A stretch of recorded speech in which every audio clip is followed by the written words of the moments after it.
Good morning, colleagues.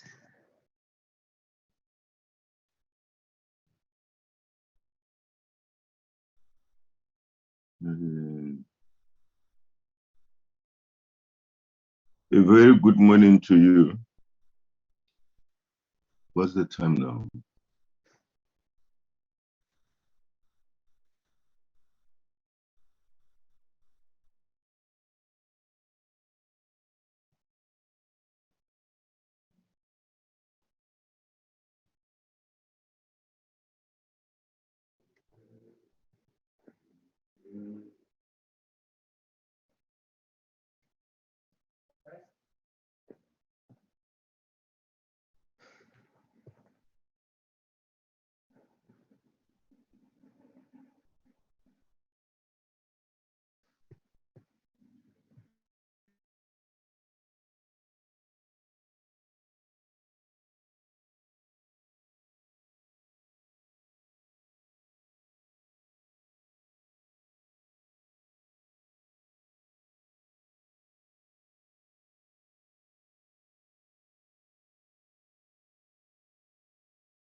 Good morning, chairpersons.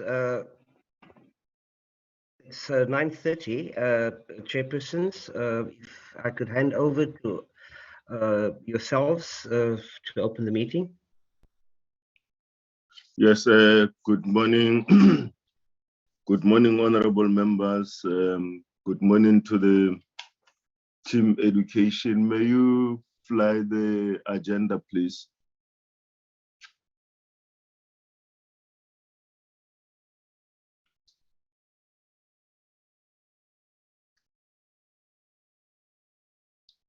May I also say I'll switch off my video so I don't compromise the quality of the reception. I am in Acacia Park, so the reception is very poor here. Honorable members, there's the agenda of the meeting.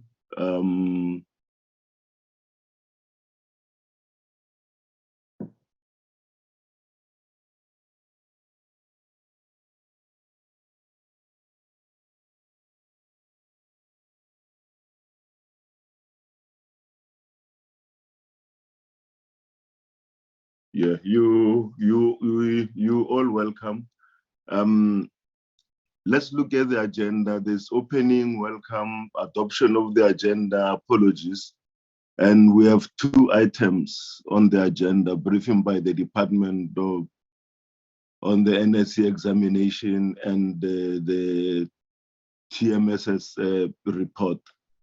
And then there will be questions, and then later we'll deal with the draft minutes of the last meeting that we had.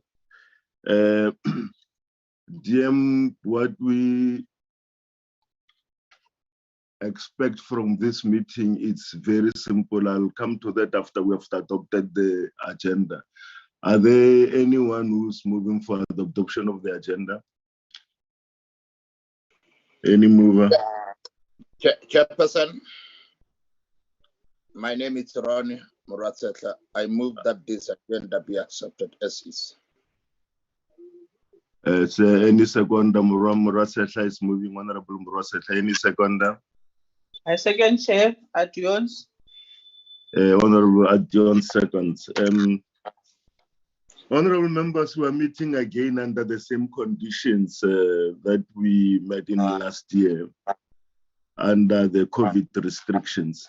And I'd like to, in a way, congratulate and welcome the team education as led by the Deputy Minister and the administration team, management team led by the DG.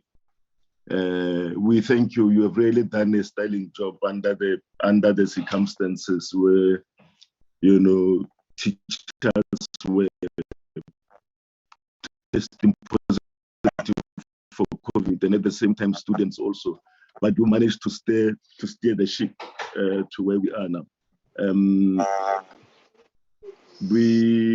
What we expect, our expectation about this meeting is that we need to, in a way, get information about what happened with the leaking of the exam papers, the 2 papers, and then writing of the 2020 NSC examination, the marking processes, capturing of results, and standardization. In that order, without much ado, I'll give this opportunity to the DM to give us a briefing. Thanks. Over to you, DM. Thank you so much, Chair. Greetings to you and greetings to the honorable members of both the Select Committee and the Portfolio Committee. I am leading a team that is also led by the DG. Minister has sent an apology because now, as we are sitting here, Cabinet is also sitting. That's why she's not in this meeting today. And I think we'll reconsider scheduling meetings on Wednesdays because Wednesday is, of course, a Cabinet day. Chair, you are correct. We have 2 items to present before both committees. And on the status of the marking of the examinations and all what transpires after the marking, as you correctly alluded to. But maybe a brief that we can give to members is that schools, the system has opened on the 25th of January. Members of SMTs went back to schools. Teachers joined from the 1st of February. We have been visiting schools. Learners are coming to collect books. Some are coming to collect school nutrition. So generally, schools are running. We have not received any challenges as far as the readiness to open the schools is concerned. So teachers are happy. Yes, we know that the virus is here to live with us, and we are graduating in managing the virus.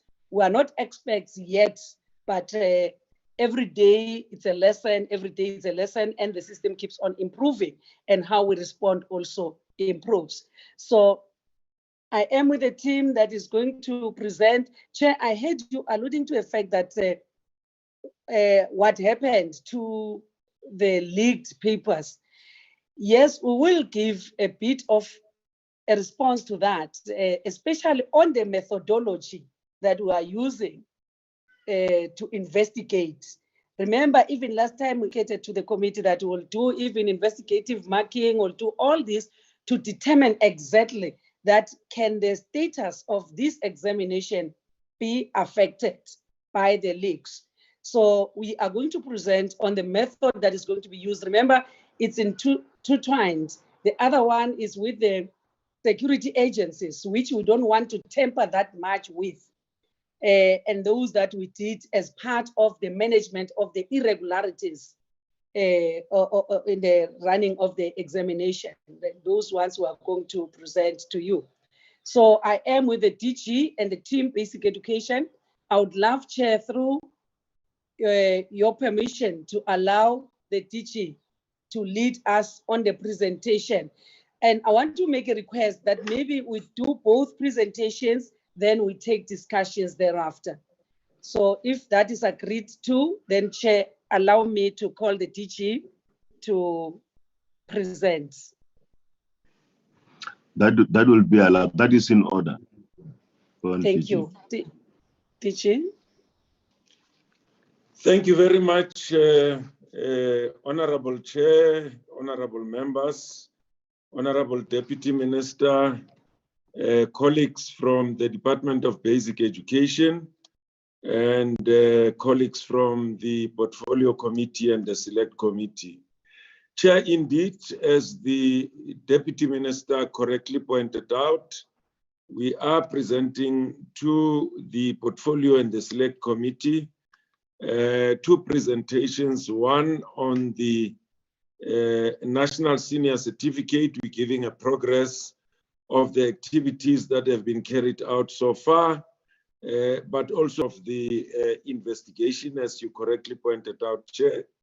We will also present the report on the trends in international mathematics and science studies.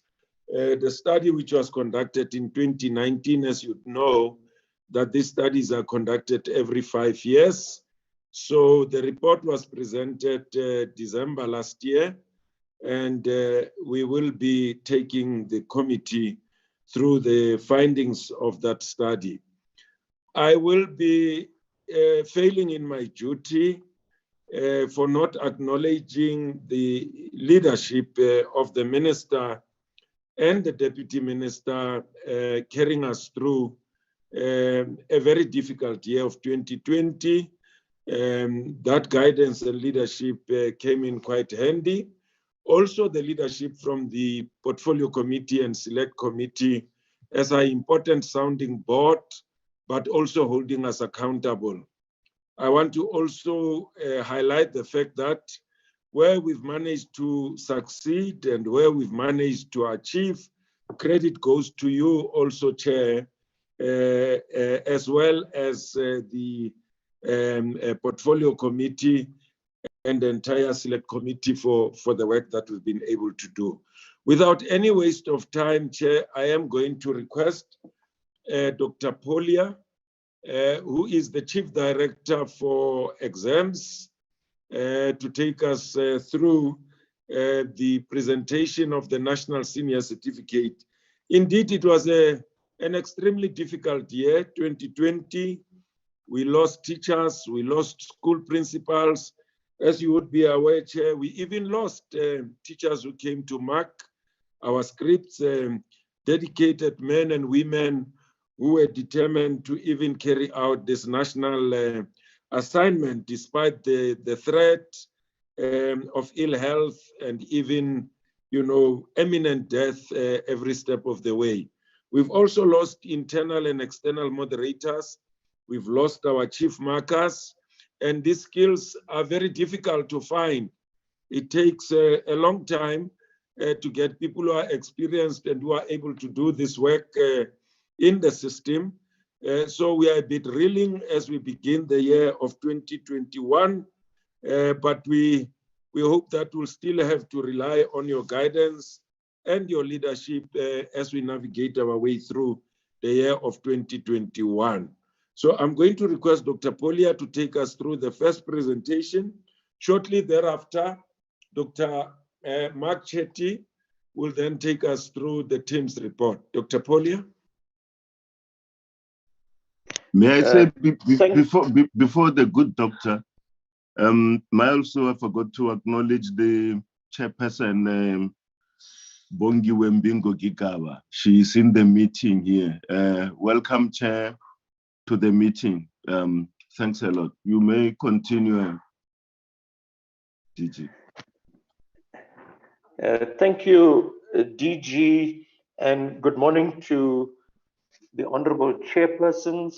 Good morning to the honorable members. Good morning to our Deputy Minister, Director General, and other persons present.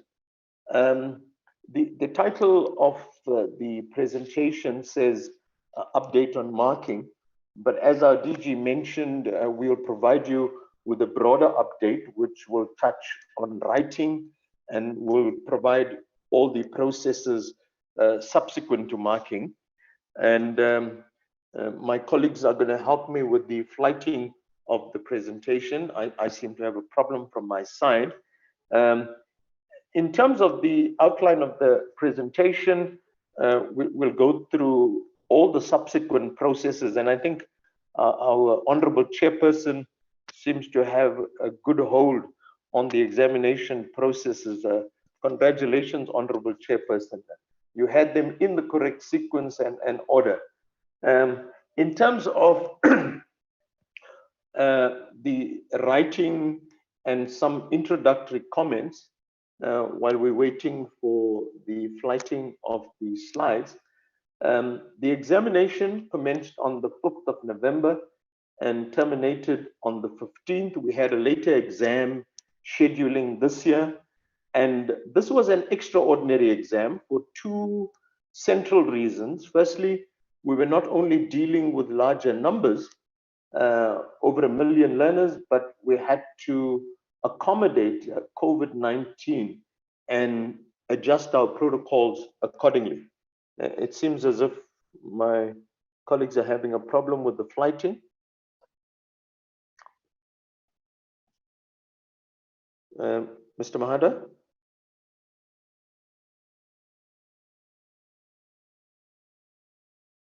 Thank you. Thank you. Much appreciated. My apologies, Chairperson. We're on slide 4.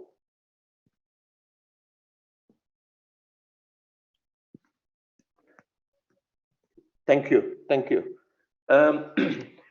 As indicated, this was a large exam and an exam that had the challenges of COVID-19 to deal with. We had both learners and teachers that were testing positive. But I think where our minister took a bold step was that we allowed learners who tested positive to write the examination. We created isolation rooms, and I think in that area we were extremely successful. Marking was also completed. I mean, it was a mammoth task, over 45,000 markers in 179 venues, spending over 12 days in this confined space. And you will see the statistics in terms of the number that tested. So I think that our marking was indeed another success story. Now, in terms of the writing, the examinations were well managed across all provinces. We had the normal irregularities, but unfortunately, I think the leakage of the mathematics paper 2 and physical science paper 2 has created a blemish. And as much as we've done well in all the other areas, I think this particular leakage will still dominate discussions around the 2020 NSC examination. We had few incidents of protest action, power outages that may have caused a delay, but did not impact on the examination on the whole. Moving on to the next slide, which is the marking. Marking commenced in January, and unlike previous years when marking was done in December, starting in November, this year it started on the 4th of January and terminated on the 22nd. Obviously, there were some smaller subjects that would have ended earlier. The exact number of markers was 45,272, and we had a 94.6% turnout, which I think was excellent, and only 0.7% tested positive, and this testing was on arrival, so they were not allowed to enter the marking center, and they were immediately sent home.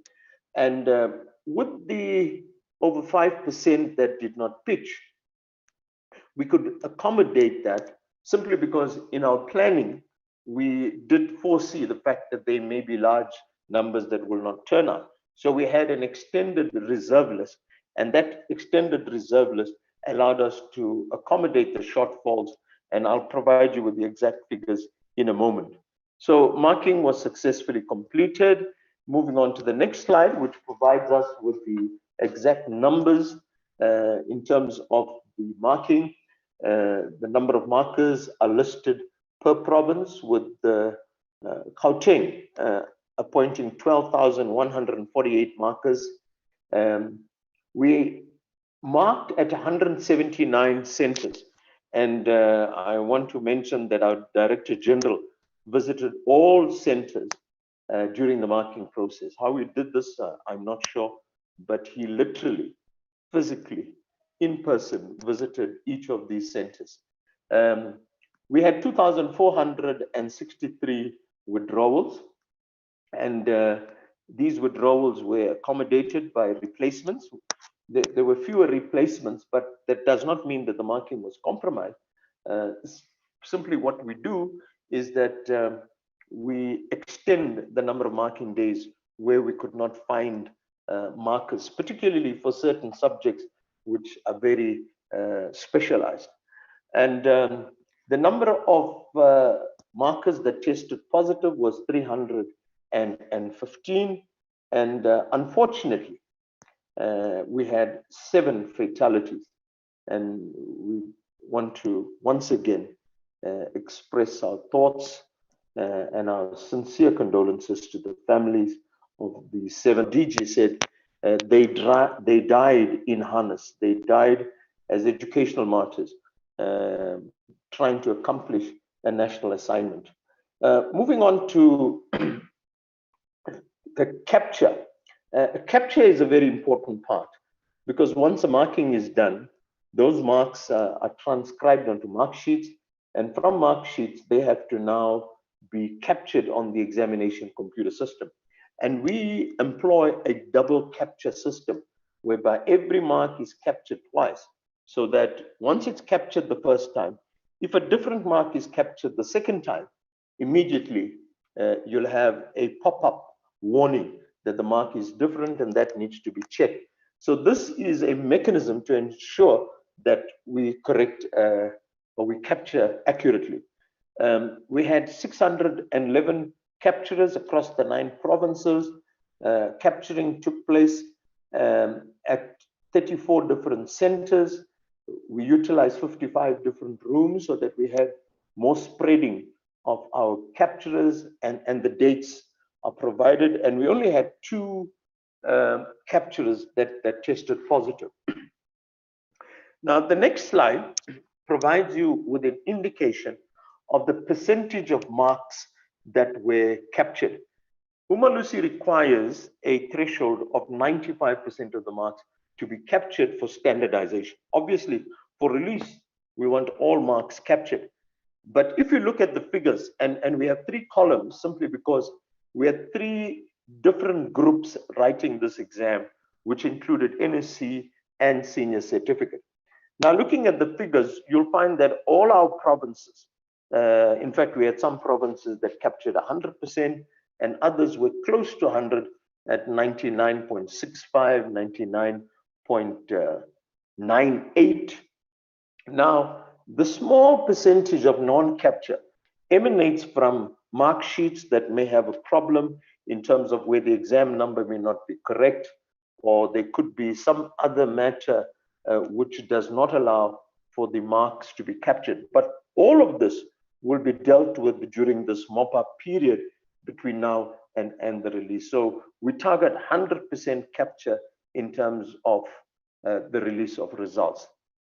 Now, once the marks are captured, the marks must be then submitted to Umalusi. So we closed the system on the 26th for NSC, and on the 27th for the senior certificate. These were the 2 qualifications that were written in this examination. I spoke about the 95%, and the data sets are then submitted to Umalusi for approval, and both the NSC and senior certificate data sets were approved by Umalusi as per schedule. What Umalusi approves is the processing of the data sets, where you combine the 2 papers or the 3 papers, and the data is now presented per subject to Umalusi for the standardization process. But it's data that needs to be double-checked by Umalusi to make sure that it was properly captured and that all other details are accurate. Standardization is an important process, and standardization is simply a process that ensures that no learner is disadvantaged simply because of the year in which he writes his examination. So whether a learner writes an exam in 2019 or 2018, we must make sure they are equivalent standard. But the standard of the question paper, the standard of the marking, only becomes evident after the examination is written, after the marks are processed through the marking. And therefore, this process is significant. Now, in terms of our preparation for standardization, we need to gather as much information, because we don't want standardization to be governed by just numbers and figures. Standardization must also bring in qualitative data, and qualitative data comes from a number of sources. And our Director General has taken the preparation for marking standardization to another level. Previously, it would just be a once-off meeting with Umalusi, but now we have a series of precursor meetings and meetings that the DG has convened with individual provinces to get their inputs with regard to individual subjects. Also, specific meetings with subject specialists, with the examining panels. So there was a plethora of inputs, both qualitative and quantitative, that was compiled and put together in preparation for the standardization meeting. Our internal moderators report, because while marking, they pick up issues which they then record and make clear recommendations in that regard. And from a statistical perspective, all the data is captured. It is then put into what we call a standardization booklet, and that standardization booklet would have all the data per subject for this very important meeting. On the next slide, we provide you with a sense of the meetings that were hosted. On the 31st of January, which was a Sunday, the DBE at 10:30 presented a 614-page report to Umalusi, and it's referred to as the evidence-based report. And the evidence-based report captures all that has been done and what these learners have been exposed to, not just in the grade 12 year. We tried to go as far back as grade 10, and in some cases, even lower down, so that Umalusi gets a good sense of this cohort. What are their strengths? What are their weaknesses? And it's important that in our analysis, we've managed to establish that this is a stronger cohort if you compare their performance in grade 11 compared to previous grade 11 classes, and as well in grade 10 to previous grade 10 classes. So in the absence of COVID, this certainly would be one of our better performing classes, but we shall need to wait to see what the outcome is. And then on Sunday, we had a technical task meeting that looked at all the numbers, tried to put together the qualitative data, and come up with proposals, which were then presented to a pre-standardization meeting of all 9 provinces with their subject specialists together with the HODs. We spent 2 days going subject by subject and preparing the proposals. These proposals were finally presented on Tuesday the 2nd to HEDCOM, and HEDCOM also interrogated these proposals before they were presented to Umalusi on the 3rd of February. There were 2 separate meetings, one at 2 o'clock for the NSC and the 4 o'clock meeting for the senior certificate. Management of irregularities. The examinations internationally will have irregularities.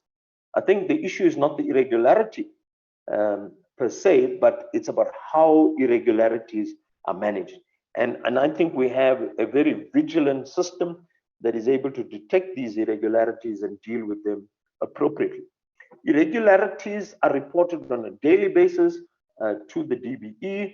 Investigations commence immediately, and our intention is that all learner results should be released on the 23rd. And no learner's results should be held back simply because it's still under investigations. However, there may be a handful of irregularities that would require more extensive investigation, and we would then allow those under special conditions to allow for the investigation to be completed, and the results will be released after the official release. But those are few and far between and very tightly controlled.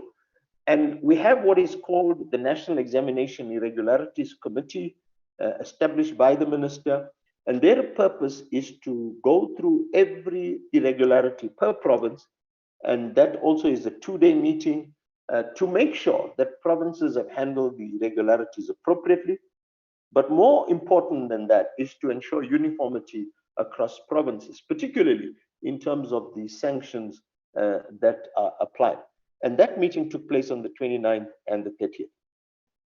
We then move on to the approval, and approval is an important meeting that will take place on the 12th of February. And at this particular meeting, the Director General will present a comprehensive report on the examination irregularities per province to Umalusi. And on the basis of this report, both the Umalusi Council together with the Director General will then make a determination on whether the results can be approved for publication. Now, in the report that we submit, it would also include the leakage of both Maths Paper 2 and Physical Science Paper 2. And the main purpose of this approval meeting is to ensure that no irregularity goes unchecked, but more importantly, no irregularity compromises the examination as a whole. I'll just very briefly, and as our Deputy Minister has indicated, this is work in progress, and I'll just provide honorable members with just a sense of what the objectives are of this investigation in terms of maths and physical science. We have a 5-pronged set of objectives. Firstly, we want to get to the source. Unless we get to the source, the chances of such irregularities recurring are high. We need to get to the source, and we need to find out what is it that contributed to this leakage and how we can strengthen the system, close those gaps, and make sure there's no recurrence. The extent of the leak is very important because the extent of the leak determines the extent of the compromise. We want to also establish whether the examination was compromised in a restricted, limited space, or is it widespread? And therefore, does it mean that the whole of the maths and the whole of the physical science as an examination has been compromised? So that's very important. And bullet number 4 talks about identifying the specific candidate. Now, you and I are aware that because this was spread on the electronic media, WhatsApp, determining the exact candidates and the exact number may be difficult, but I'll tell you a little more about the methodology that we follow, which will help us to get close to where we need to get to. And finally, make recommendations for the improvement of the examination system to ensure that this does not happen again. We had 7 key initiative investigation, and we wanted to make sure that we leave no stone unturned in addressing the objectives that I outlined earlier. The matter was immediately reported to the Directorate for Priority Crime Investigation, DPCI, popularly referred to as the Hawks, and they have prioritized this case, but obviously they have a number of other cases that they are dealing with. We then conducted an audit of the distribution chain. As a DBE, we then took or followed the maths and physical science paper from the time it left the DBE offices and followed its route in each of the 9 provinces, at the printing venue, at the storage point, and finally at circuit and nodal points going to schools to find out whether there was any weakness that we could detect that may serve as an indicator that the leak could have occurred at that particular point. Interview of officials and other staff that are involved in key functions, and we were hoping that through these interviews we'll get additional information that may point us in the direction of the source of the leak. All candidates who were implicated and coming out of all of this, and we then conduct another very interesting process which is referred to as investigative marking. Investigative marking looks at a group of trained auditors or markers who are trained as auditors. So they look at every script, and there are particular cues, particular aspects in the paper that they are trained to look for. And whenever there's an irregularity, we employ this approach to find evidence coming out of the script and the responses of the learner, which may point to the fact that the learner may have had prior access to the paper. And the statistical analysis is another very useful tool. And in this case, it was based on more a comparative analysis. And the comparative analysis would look at the performance in paper 2, which we say is compromised. How does a performance in paper 2 compromise, or rather compare to performance in paper 1? And that process also will reveal learners who may be outliers. In other words, learners who've done very much better in paper 2 compared to paper 1. Obviously, paper 1 and paper 2 do not have a one-on-one correlation, but in the statistical model that we use, we build in the fact that the one paper, the performance may be higher, and then we identify the outliers. And those outliers are not regarded as having had access to the paper, but it simply means somebody who performs extremely well in one paper, that is a reason for further investigation. But we will not implicate a learner purely on the basis of statistical analysis. We must have more evidence than just statistical analysis to implicate a learner. And finally, we've appointed a forensic investigation company, and they'll do the forensic analysis in conjunction with the Hawks that are also doing the forensic analysis on cell phones. And then going to the last process, which is the release of the results, which would depend on the Umalusi approval meeting on the 12th. Minister will make the official announcement on the 22nd of February. And in order to accommodate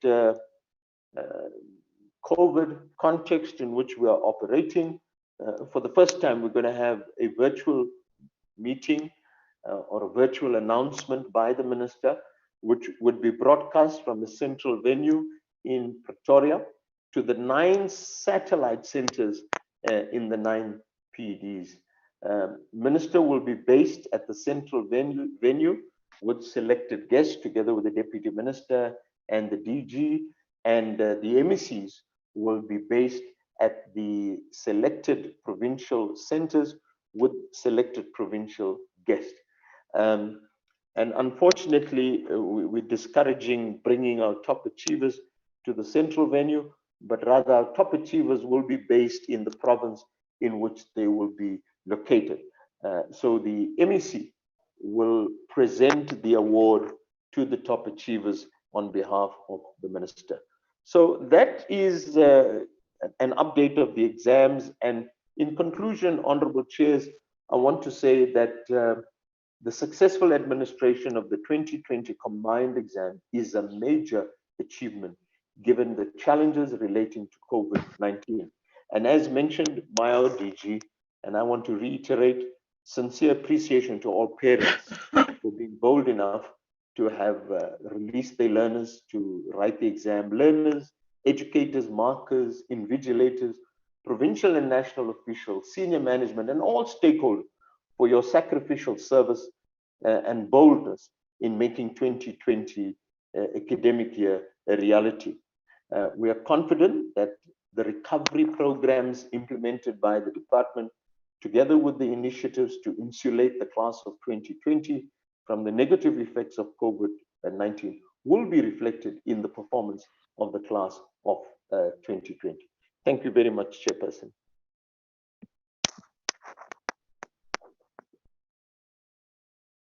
Dr. Mark Chetty, next one, please. Thank you. Julia. I'm going to share my screen. And yeah, I hope the presentation is visible. Good morning, Deputy Minister, Honorable Chairperson. Thanks, DG.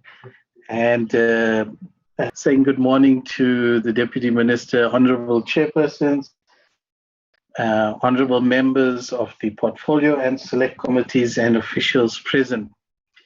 Following on from Dr. Polya's presentation, the trends in international mathematics and science study, which we call TIMSS, is probably a very appropriate study to release at this point, given the pressures on the system that we just heard from the NSC presentation on mathematics and science.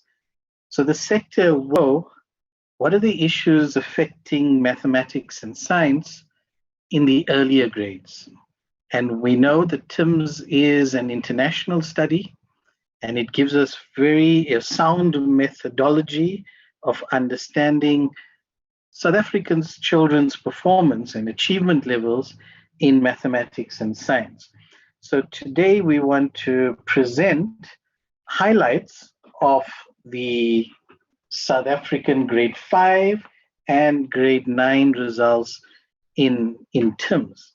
And perhaps just at the outset to say that the purpose of these international studies, and we participate in a few of them, is perhaps to benchmark our performance, not only against the other countries that are participating, but to give us a sense at these critical time points, at these grades and in these areas of content, how are we doing against international norms, against an international standardized test that has been benchmarked? And perhaps we can also use the TIMSS study to understand our improvement levels. And that's probably the more important takeaway points from this presentation and the study results in general. How can we measure our performance levels and link it to our interventions, especially what's going on from a national perspective and provincial? And there'll be quite a few results that allude to that. And thirdly, perhaps we can view TIMSS in context of other studies and other data that we have going on so that we can find threads in the system and across study. We usually have a lot of data and the DBE through the DG and the leadership of the minister and the DM is committed to an evidence-driven system. So we need evidence in which to monitor our interventions, look at what's working, review, analyze, and go forward. So studies like this give us a sense of which areas we could strengthen. The power of TIMSS is that we've been doing it for quite a few years now. In fact, it was our 7th cycle. We started in 1995. So we have 25 years of TIMSS data. And that allows us to do several analyses within a specific cycle and across cycles. And we'll be sharing some results that gives information from that kind of analysis. Important to note that historically we have been testing our learners in maths and science at the grade 9 level. We started testing grade 5 from 2015 because we saw the need to extend the study, which is available at a lower grade as well, and to give us important information in the earlier years of schooling. Now, the research questions attached to TIMSS is, what are the mathematics and science achievement levels? The trends that we can observe between two different time points. And TIMSS has a very good methodology of monitoring trends over time. That's the power behind TIMSS, is actually in the trend study. By locking in certain test items, which are kept constant through different time points. So questions that were asked in 1995, some of them have still continued to appear, and we call them, anchor items. So we lock them in, and then you test learners at different time points against these same items. And you introduce some new items as well, but you have enough data then to confidently say that this is the measure of improvement. And the third aspect of TIMSS is perhaps what is the understanding behind South Africa's performance? So what is the factors influencing mathematics and science achievement in South Africa? The TIMSS process is quite a rigorous one because we got to comply to international standards and prescripts, from printing, packaging, from translation, verification, to administration, to marking and coding, capture, and the International Association for Evaluation and Assessment, which is the IEA, which is the mother body that runs TIMSS and PEARLS, has to approve our data set, has to approve that we have complied with the international prescripts before we can be included in the international data set. And we can confidently say that that has happened, and the TIMSS data was approved and it was included. So we do appear in the international data set, and we can confidently say that these results have been checked and verified on an international standard. Now, in terms of the TIMSS 2019 participation, so we've participated at 2 grades. We've participated at the grade 5 level with 64 other countries. And we had a participation, 297 schools and about 11,000 learners. We had an extended sample in grade 8 and 9, grade 9. Some countries take it at grade 8, with 46 other countries. And we had 5 schools participating and almost 20,000 learners. This, on a scientific basis, gives us quite a good, accurate data set in which to make estimates on the entire population at grade 5 and at grade 9. Now, to unpack the achievement story, and the presentation is largely structured about giving you a sense about the achievement story, and secondly, about what are the factors underlying this achievement. So we'll share some data about achievement and ability levels, and the trend data across different time points, the achievement gaps, where are the gaps that we need to focus in, zone in, and strengthen our interventions, and a little bit about the match between TIMSS and our current curriculum statement articulated in CAPS. So in terms of the overall achievement on the TIMSS scale, now the TIMSS scale is a scale that we use in international benchmark studies, which is a 0 to 1,000 points, and you have a center point of 500 points. And TIMSS uses benchmarks in which to locate the performance of learners, on the scale.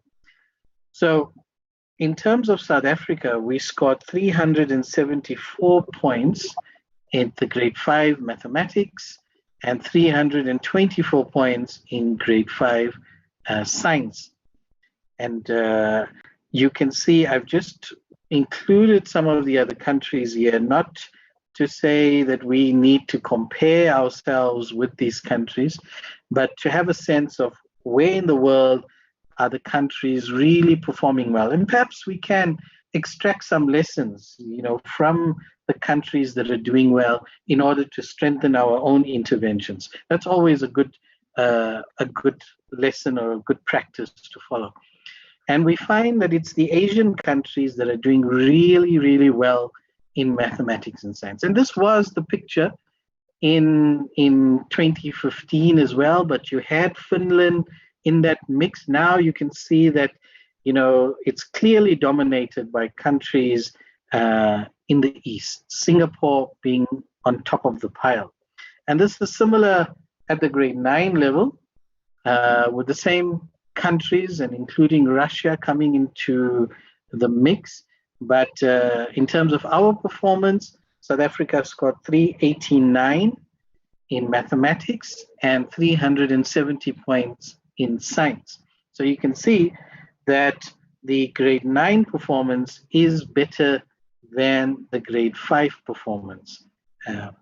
In terms of achievement trends, so in terms of South Africa, we can see that we are still one of the biggest improvers. Between 2011 and 2019, so if you take the last 2 cycles of TIMSS, then it shows that South Africa's learners' performance increased, almost by 40 points in mathematics and science. And that's consistently one of the bigger improvers when we compare the other countries. So outside of, in the last cycle, we were the biggest improvers in TIMSS. So Bahrain, their mathematics performance was a bit of an anomaly, and there's issues around that. But outside of that country, we can see that we are, quite significantly higher than other countries. So that's important to note. But not only the 2019 performance, but as we measure trends over time, we can see that we are still in the right direction. Some countries have shown a negative performance, some due to doing quite well previously, but others are also, looking at what issues could have affected. So countries like Italy, United States, New Zealand, England, Hong Kong all had had come down from their previous achievement levels.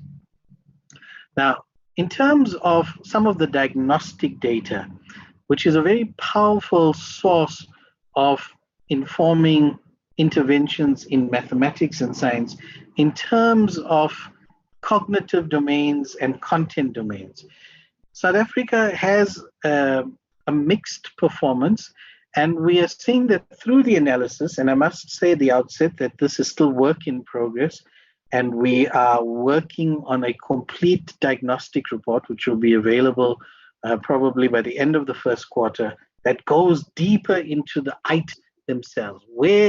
On which specific items are learners really struggling and where are they doing well? So we're just flagging a few here to give members a sense of where are South African learners strong. We seem to be quite strong in the knowledge questions. At least 52% of our learners get full credit for answering typical questions like this that is shown on your screen, which is just a data extraction question, and learners have to indicate what was the water level for week 8. But of course, we're not as strong as countries like Japan and Singapore. We're getting almost all the learners get these questions correct.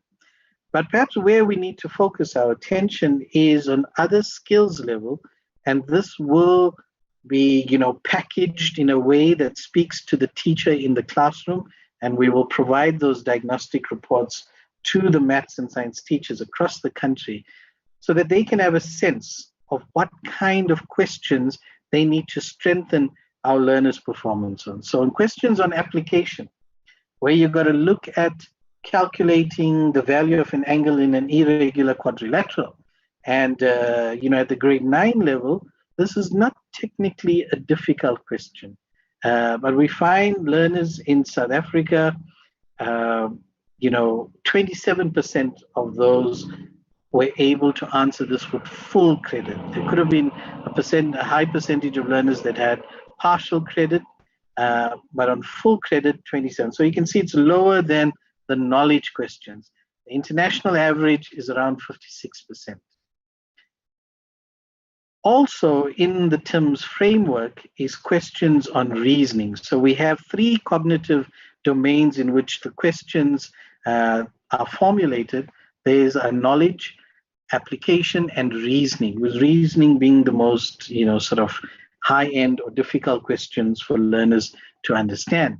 And we see this is where we need to give a lot of attention and help learners and help teachers deal with these kinds of questions in their classroom teaching. So questions around reasoning, where you have to use the information and make an inference, use the data that's given and the information, and then arrive at a conclusion.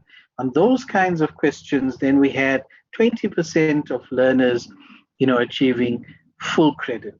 Now, I must indicate that this is not the full analysis, but it's just to give committee members a sense of, where learners are doing well and where there will be a fuller report on it. In terms of the distribution levels at the grade 5 and the grade 9, there's also interesting trends. So we can see our average scale scores, and we can see the distribution levels with those bars. And you don't have to worry about the technical aspects of it.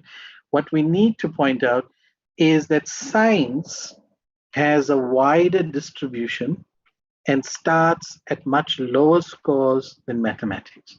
So that says there's a story around science that we need to look more carefully at in our interventions.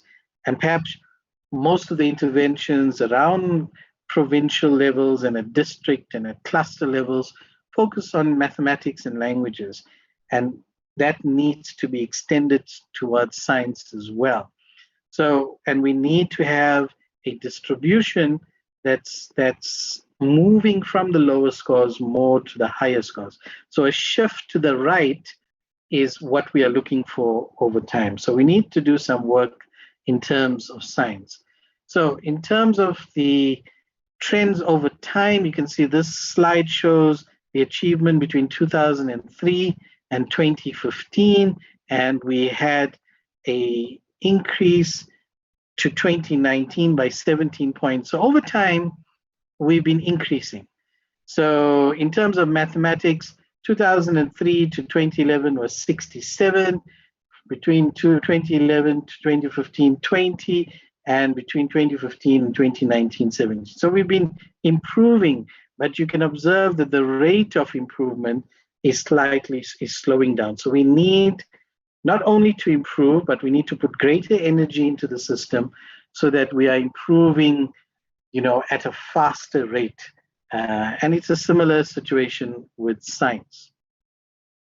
So between 2003 to 2019, if we take the last 10 years as a benchmark, then we can see that the improvement is significant.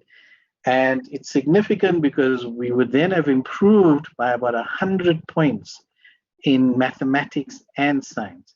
And that statistically is one standard deviation. So it's really shows that the system from where we were in 2003 and where we are now is we've made significant progress in terms of mathematics and science ability levels.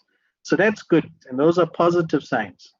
So at the grade 5 level, we can see that we have improved, but there are observations and patterns that show that there were decreases in Mpumalanga and in the independent schools.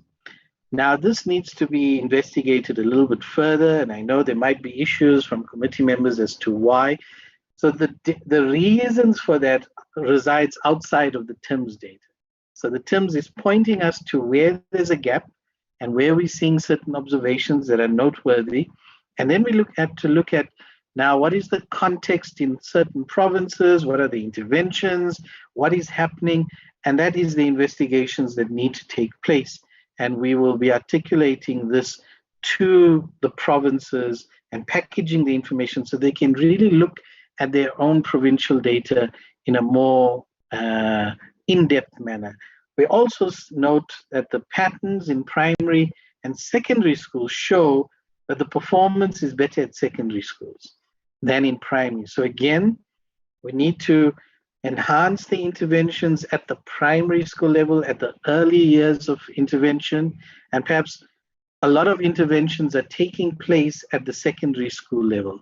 And that is showing dividends, but we need to stretch that and extend it to the primary school. In terms of ability levels, it's also an area, as I've indicated earlier, where TIMSS divides or interprets the analysis in terms of different kinds of benchmarks: low benchmark, intermediate, high, and advanced.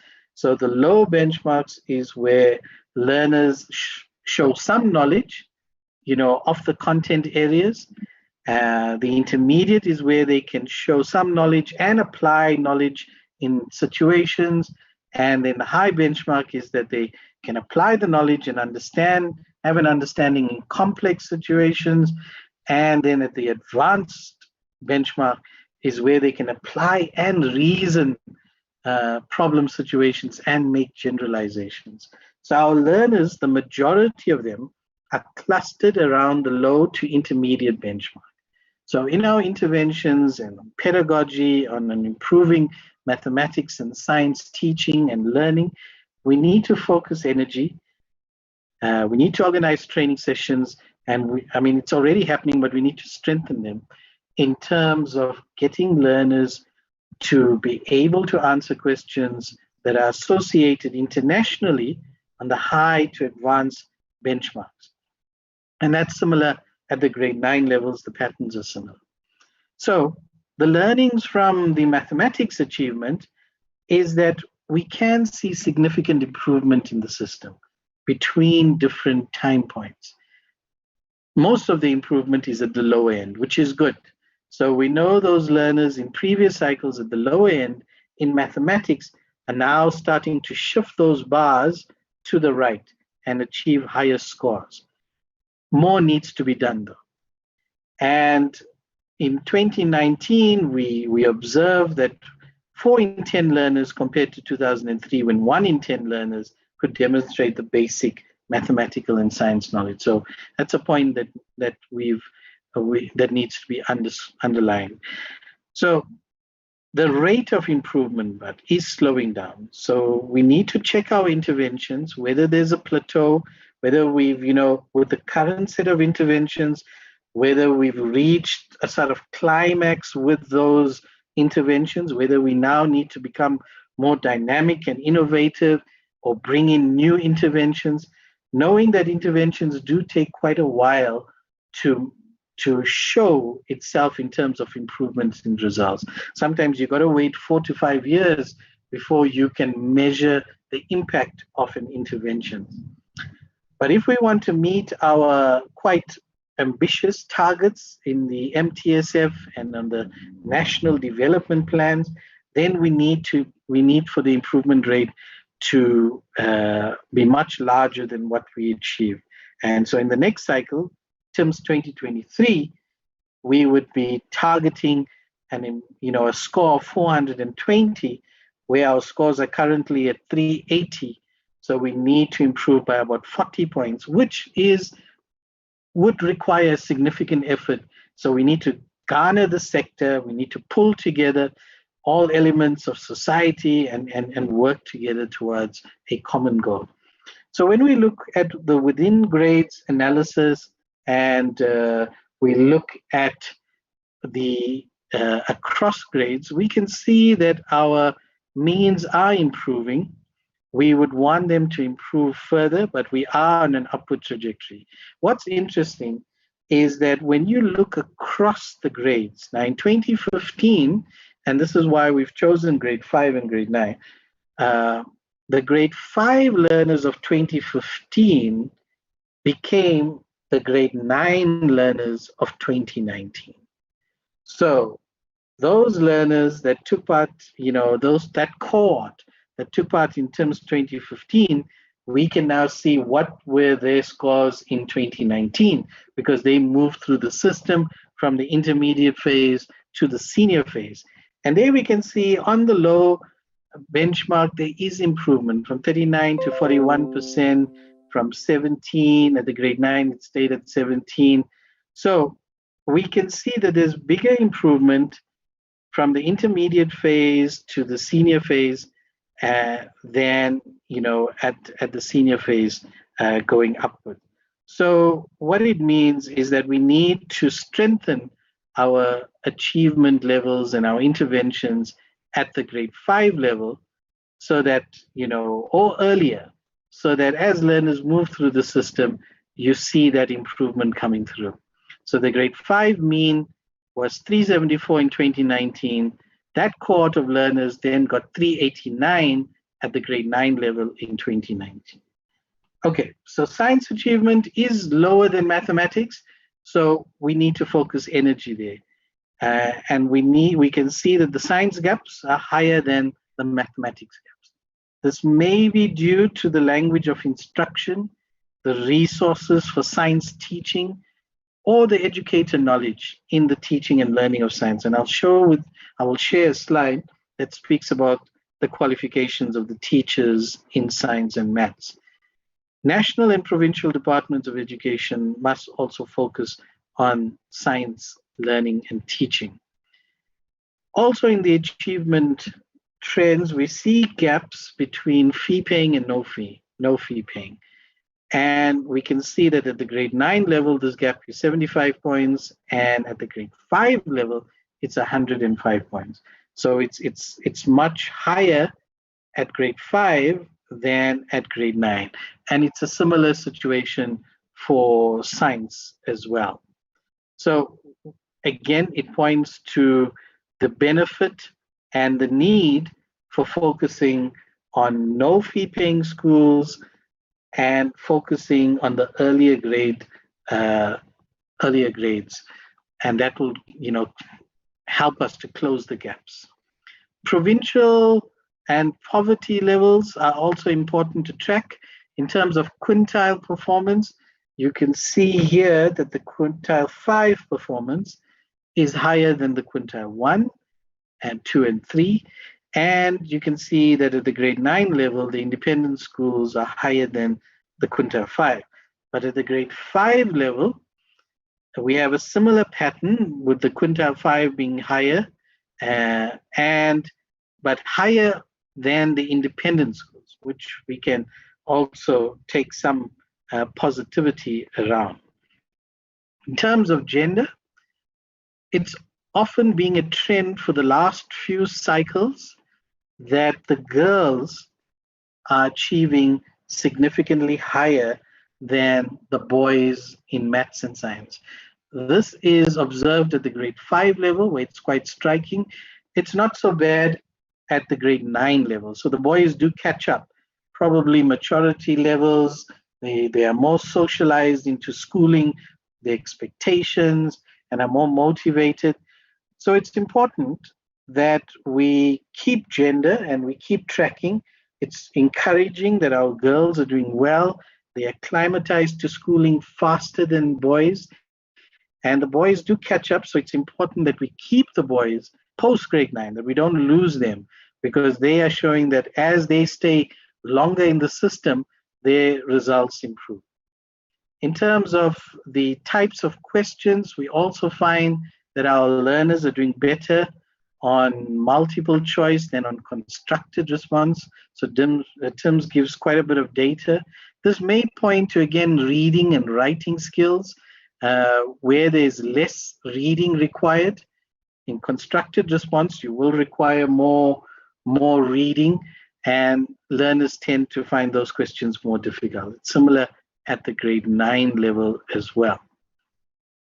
So in terms of the match to CAPS, we're quite confident, and we do this with each cycle, and we do have a role to play in the selection of items. So, we are involved in that. We're currently involved in that for the 2023 TIMSS cycle, where we've just started with the development of items so that South African learners are not disadvantaged.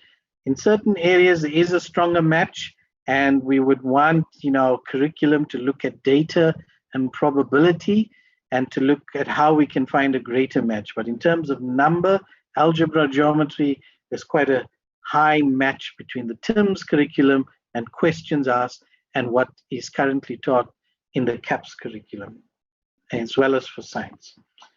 Okay, so in terms of specific areas, TIMSS data also shows on which topics we can see learners performing, and we will produce diagnostic reports on this to give our maths and science teachers more information on topic areas as well, both at the grade 5 and at the grade 9. Moving to provincial performance, because this is often an area of interest, we can see at the grade 5 level, we have the Western Cape, Gauteng, and the Free State. So it's a similar pattern to the NSC. And, so it shows that if these learners, that are supported in the earlier grades will ultimately be our grade 12 learners, and you might see similar performances there. So in provinces that are at the bottom end, and these are more rural, more, one could say, less resourced provinces, then we know we need to focus still, and that has been the position of government, to focus interventions at these more less resourced provinces. So Limpopo and Mpumalanga, Northwest still form the bottom 3 at the grade 5 level. What is important is that there is a bigger difference between mathematics and science achievement in less resource provinces. In terms of the grade 9, we can also see that the similar pattern emerging with the top 3 provinces and the bottom 3. But here, I think we also wanted to flag that when you're looking at achievement, it's important to look at the GDP per capita in those provinces, look at the poverty rates, look at the school populations, because all these play a role in why certain provinces are doing well and why certain provinces are lagging behind. And there's lots of historical issues as well that we need to overcome in certain provinces. In terms of the achievement trends that we observe in the patterns for the provinces, we can see some positive observations here, because the 2011 achievement gap between the lowest and highest achieving provinces was 89 points for maths and 127 points for science. In 2019, this achievement gap dropped to 77 and 108 points, which means that the gap is getting smaller, which is a positive for the system. What influences achievement? Well, there's several factors, and these have come through previous cycles. They have come through other interventions, and TIMSS is highlighting them as well. They are not new. So I should say already there are interventions in place to look at these and to strengthen them. And perhaps in a few years, perhaps in the next cycle, we would see some dividends of these interventions around language of teaching and learning, early learning activities. I think we're seeing the system now put a lot more effort into the early learning activities, and we'll start seeing those benefits in future cycles. It may be this cycle was too early to measure that impact. Educator preparation and professional development there's a lot more being done, and we just last year released the TALIS study, which also gives us very good data about how educators are feeling in the system. You know, what is their comfort levels? Where are the areas that they are telling us that they need development? And TIMSS, re-emphasizes that and correlates the patterns that we are seeing in the other educator studies. Educational resources will always play a role. TIMSS has a very strong contextual framework about linking data from the home to the school to the learner. And we see a very positive associations where resources being strong at home, playing itself out in eventually how learners perform in school. So access to basic resources, there's a lot of contextual data that comes through TIMSS that can be used to monitor our interventions and as checkpoints.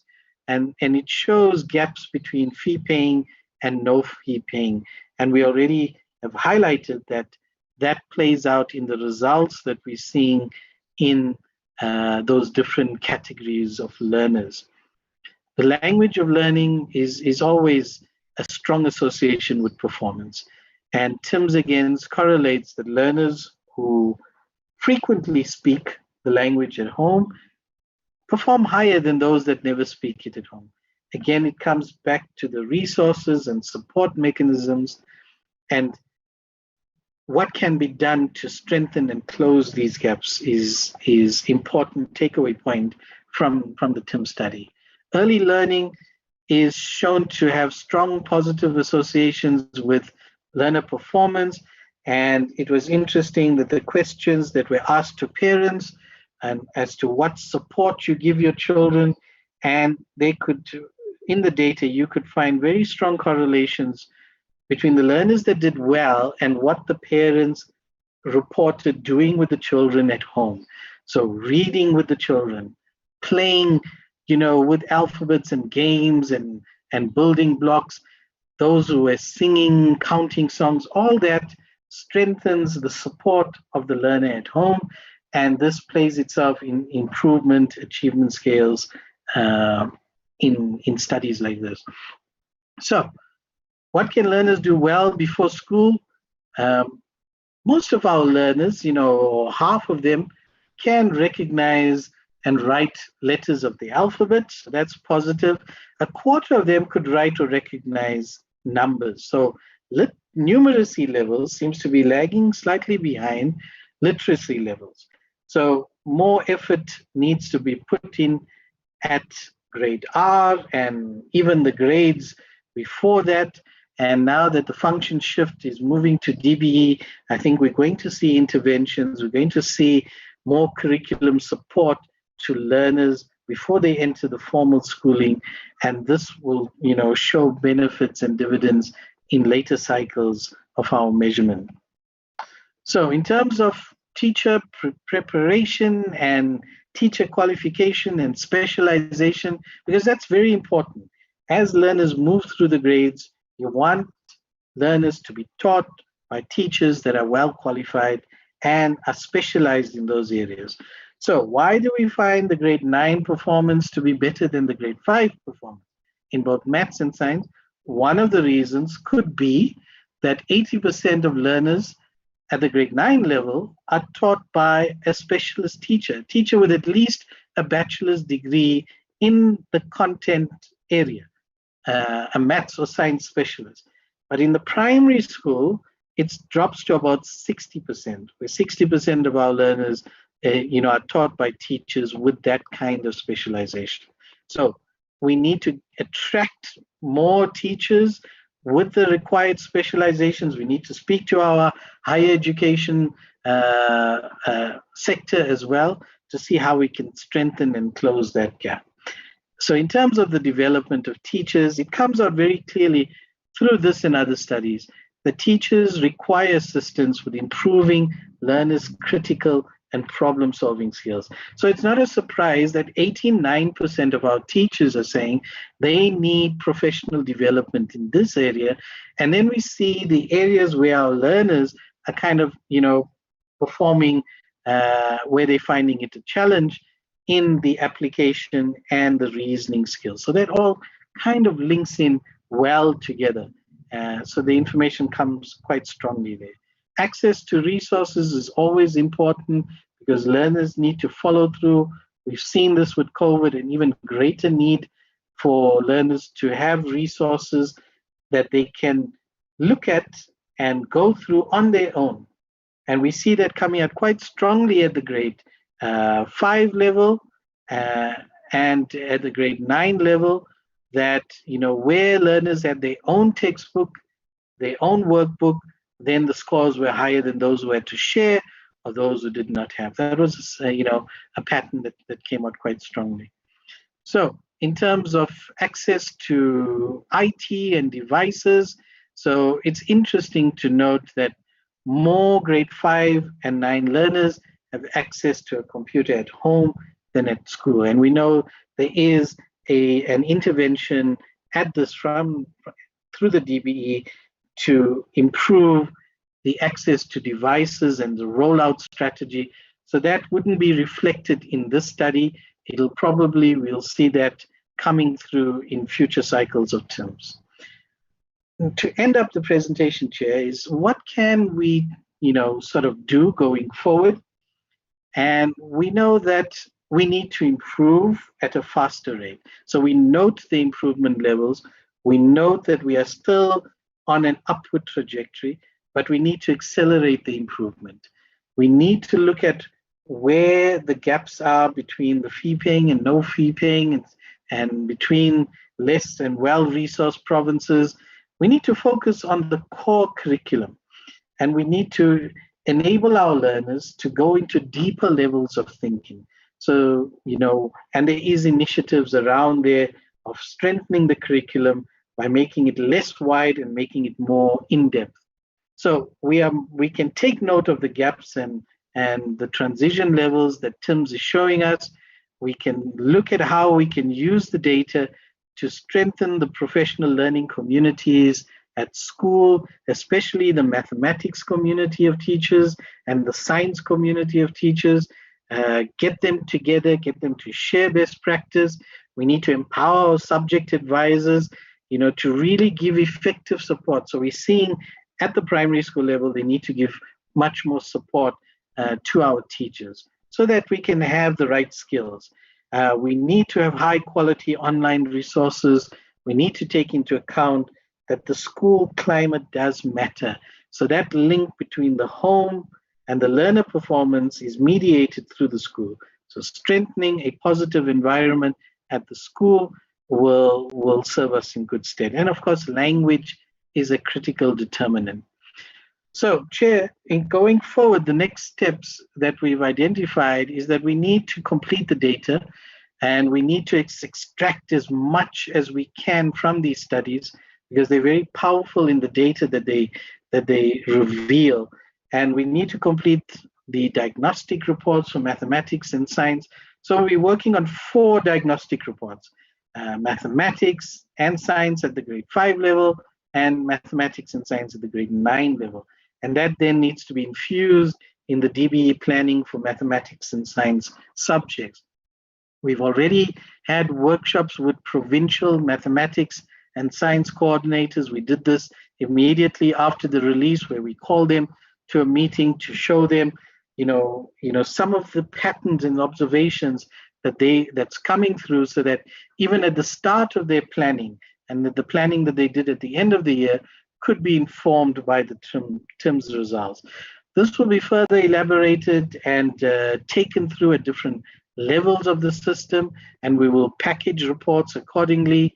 So there will be road shows with district officials and principals in the first and perhaps overlapping into the second quarter, and the provincial workshops with subject advisors will continue. So that will be ongoing, especially when the diagnostic reports are released. And we will be looking at how can we further improve in the next TIMSS cycle. So we already have started our engagement with the IEA, as I said, and we're currently in the process of looking at item development for the next TIMSS cycle. Chair, I think that is our story so far. Thank you, Chair. Over to you.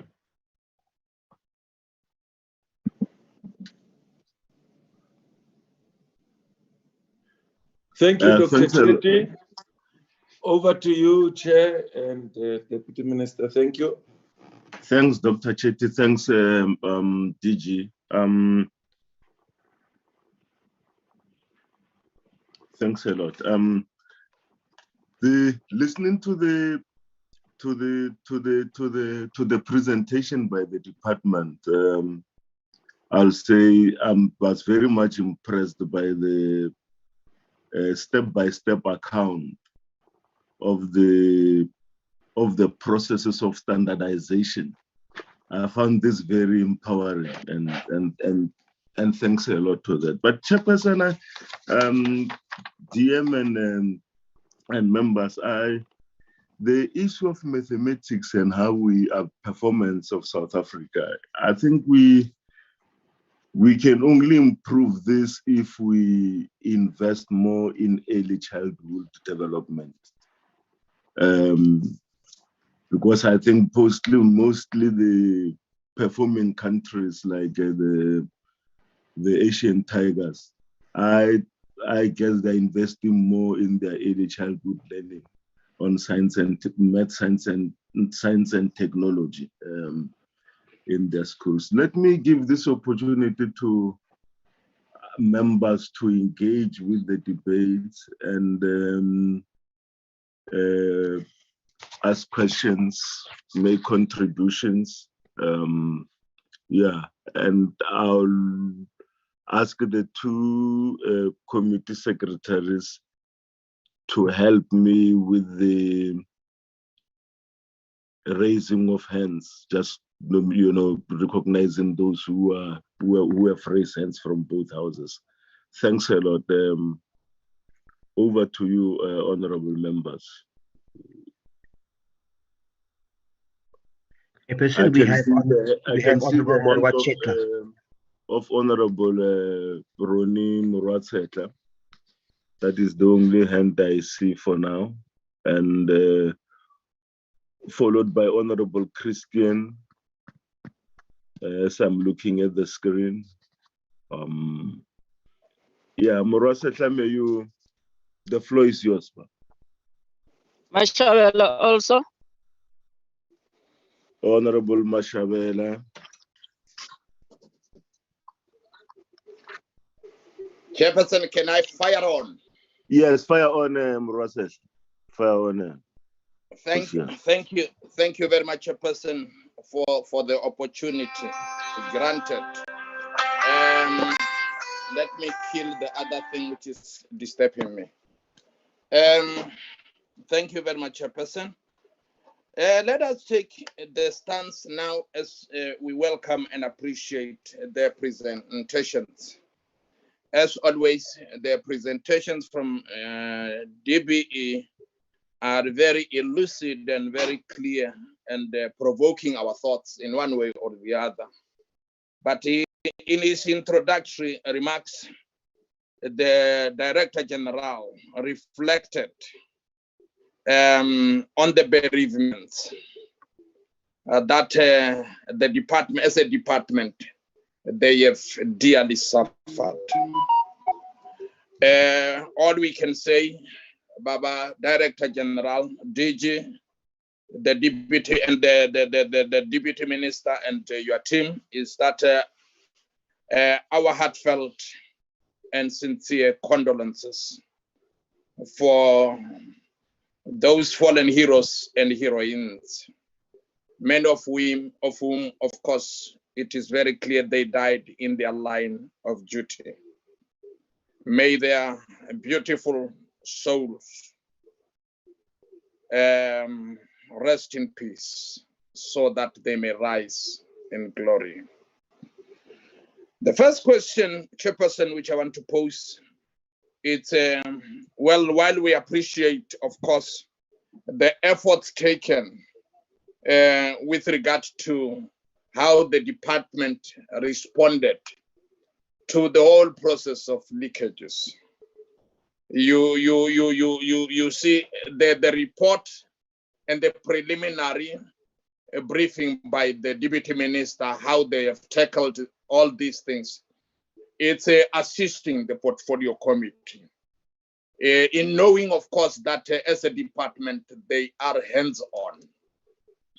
You see, it will be very saddening for despite the fact that the investigations are still on course, but it would be very saddening if the department was to come to us and say there were leakages and we don't know where the leakages happened. Apparently, from the preliminary reporting and the briefing by the deputy minister and also the DG, the department is hands-on on that. And all we expect is to get the full brief, possibly in our next meeting. And the role played by Umalusi, let us also commend them, because under the circumstances where we were COVID-19 stricken, and they were able to deliver the examination to the point of marking and doing all those sort of things, monitoring the marking is assisting. But let me go to the TIMSS. You see, this is a worrying factor now, Chairperson. You see, the socio-economic factors, which informs the inequalities within our communities, is a cause for concern. And in a way, it is central to the performance of our children, education-wise. Now, my question is, how is the department planning to close the gap with regard to access to resources? You see, in the report, Dr. Polia indicated, whether it's Dr. Polia or Dr. Chetty, but one of them indicated how Limpopo and Mpumalanga, which are predominantly rural areas, are affected by this. You see, the access to resources such as workbooks and textbooks end up affecting the ultimate performance of our kids. Now, how is the department planning to close that gap? Number two, one of the setbacks in the education and the learning of our kids is with regard to the acquisition of the whole challenge of language barrier. You see, the learners normally who are taught whatever subject not in their mother tongue will surely perform less compared to those learners who are having their mother tongue as a language of instruction. Now, my question is, how is our failure to use the indigenous home language for teaching and learning impacting in the delivery of our education? And what is it that we are planning to do as a department? The last question, Chairperson, is with regard to the ECD migrating to basic education. Now the question is, what will the department do in their ditch to improve on the outcomes, given the existing skills gaps amongst teachers and the instructors who were teaching these learners at the ECD level? You see, there is surely going to be a gap, jumping from ECD, being taught by instructors, into a full-scale basic education level, taught by fully trained teachers. This gap, how is the department intending to manage it? Thank you very much, Chairperson, for listening to me.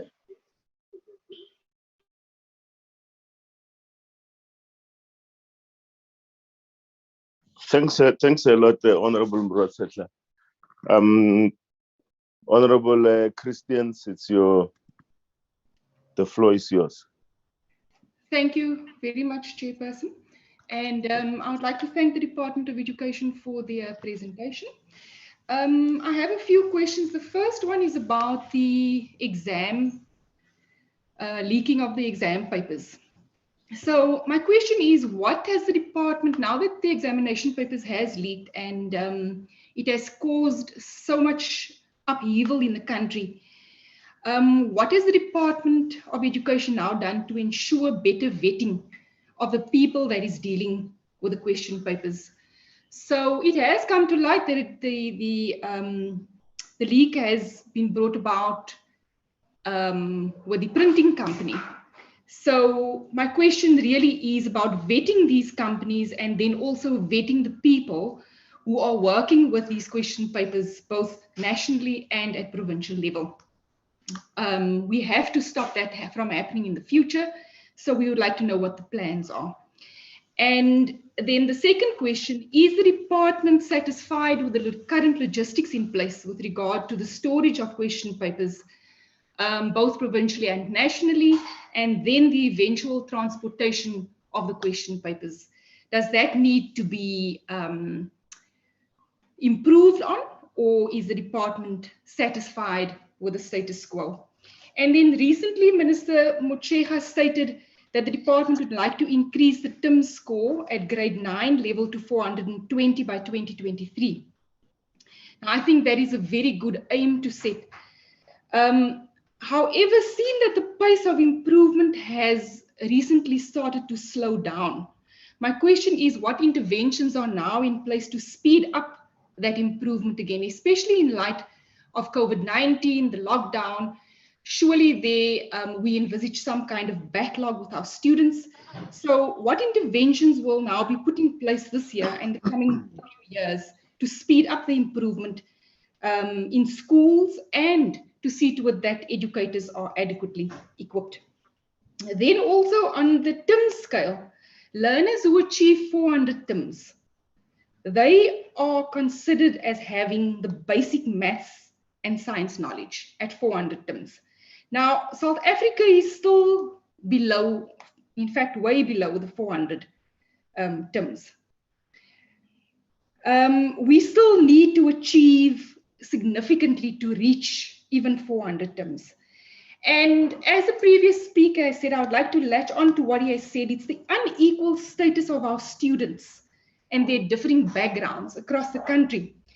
And although that doesn't belong in this portfolio, there should be a link with social development, because it is this unequal status in home conditions that remain unequal, that is not conducive to our learners learning maths and science.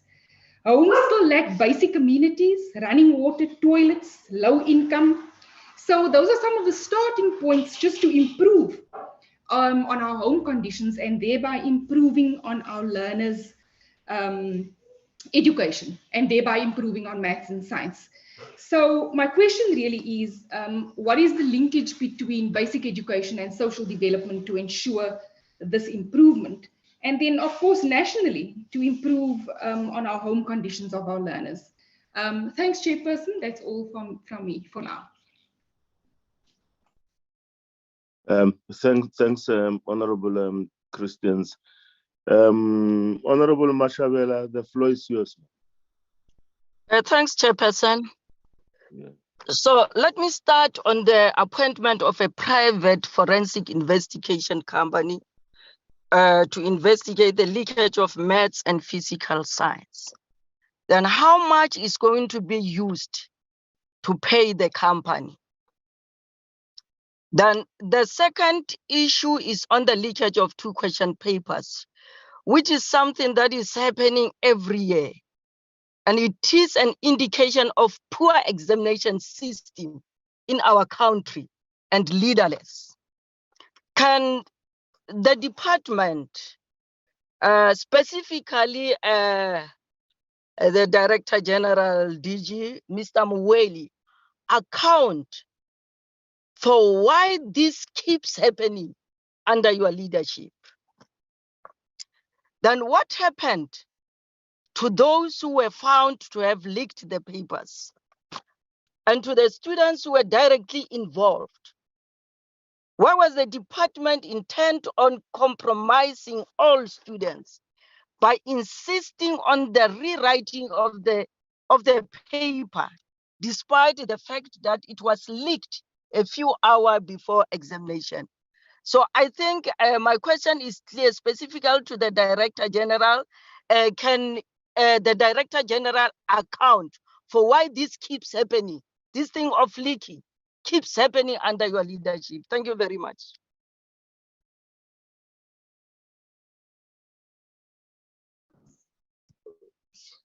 Thanks a lot, Honorable Mashabela. Are there other hands from members?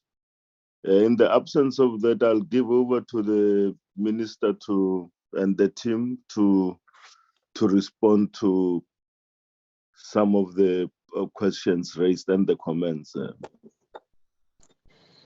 Thank Over you. to Yeah, thank you, Chair. I don't know if I'm audible because my network sometimes it used to give me a bit of a challenge. But thank you so much, Chair. Yeah, we want to appreciate the condolences by Mr. Honorable Morwatsehla. It's a fact. Maybe we should have started there, Chair. We lost one of the key member in the system, the SG, the HOD for the Eastern Cape due to COVID, and also the president of NATU. We also lost. Then there are so many teachers whom we have lost during December and early January before even schools could reopen. In Limpopo, I remember very well, we lost about 4 circuit managers in a period of 2 weeks, and some in Mpumalanga and some other provinces, and school principals. So may all their souls rest in peace, and may their families find comfort that the government of the Republic of South Africa is doing something on the COVID-19. Chair, we welcome all the questions by the members, only 3 members. We want to appreciate that the presentation was loud and clear and is in line with what members are expecting from us. So allow me to give to the DG, but I just want to protect the DG from Honorable Mashabela to say every year there's a leakage. Not every year. This leakage, like this one that caused a turmoil, happened after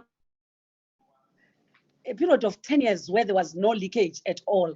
But yes, there are irregularities. Irregularities is something that is difficult to avoid. We cannot say that now there will be no irregularities whatsoever. That cannot happen because we deal with people, and people have a way. Even there are people who are showing us on the masks, face masks, that some learners will try to write answers on the mask, and when they remove the mask, you think that they want to breathe easily, yet they want to get answers. I mean, those are kind of irregularities that the department is managing. That's why even this leak did not necessarily come from outside, that it was maybe caught by police or what. No, it was presented, brought to the attention of the department by the stakeholders, the same learners themselves, who said, we cannot, when we have studied and then we allow people to send questions to us, yet we are ready for the examination. So I'm saying we are dealing with irregularities, and if members would want to, that we come and present how we dealt with irregularities, that is doable. The department can come and do it. But let me give to the DG to respond to the other matters, then I'll come again and close, Chair. DG? Thank you very much, Honorable Chair and Honorable Members. Thank you, Deputy Minister, for responding to some of the questions and comments made. Let me start with Honorable Mashabela. On a lighter note, I think I do miss opportunities that we used to have. I'm sure I could have more time to explain some of these things to you. If we had those opportunities that we used to have, I'm sure you wouldn't have asked some of these questions. As the Deputy Minister said, well, the issue about how much is going to be involved in paying the private investigator, I'm sure Dr. Pulia can just help us to get that amount in the meantime as to what was the figure that we're looking for when we advertised for procuring these services. So we'll be able to give you the amount that we were looking at in dealing with this matter. The other issue, the Deputy Minister eloquently responded to the issue of papers leaking every year. I'm sure Honorable Mashabela knows that there are no papers that leak every year. The last time that a confined leak happened for the National Senior Certificate was, I think, in 2016. Yes, 2016, in the which involved a private school which is located in the area close to Zanini.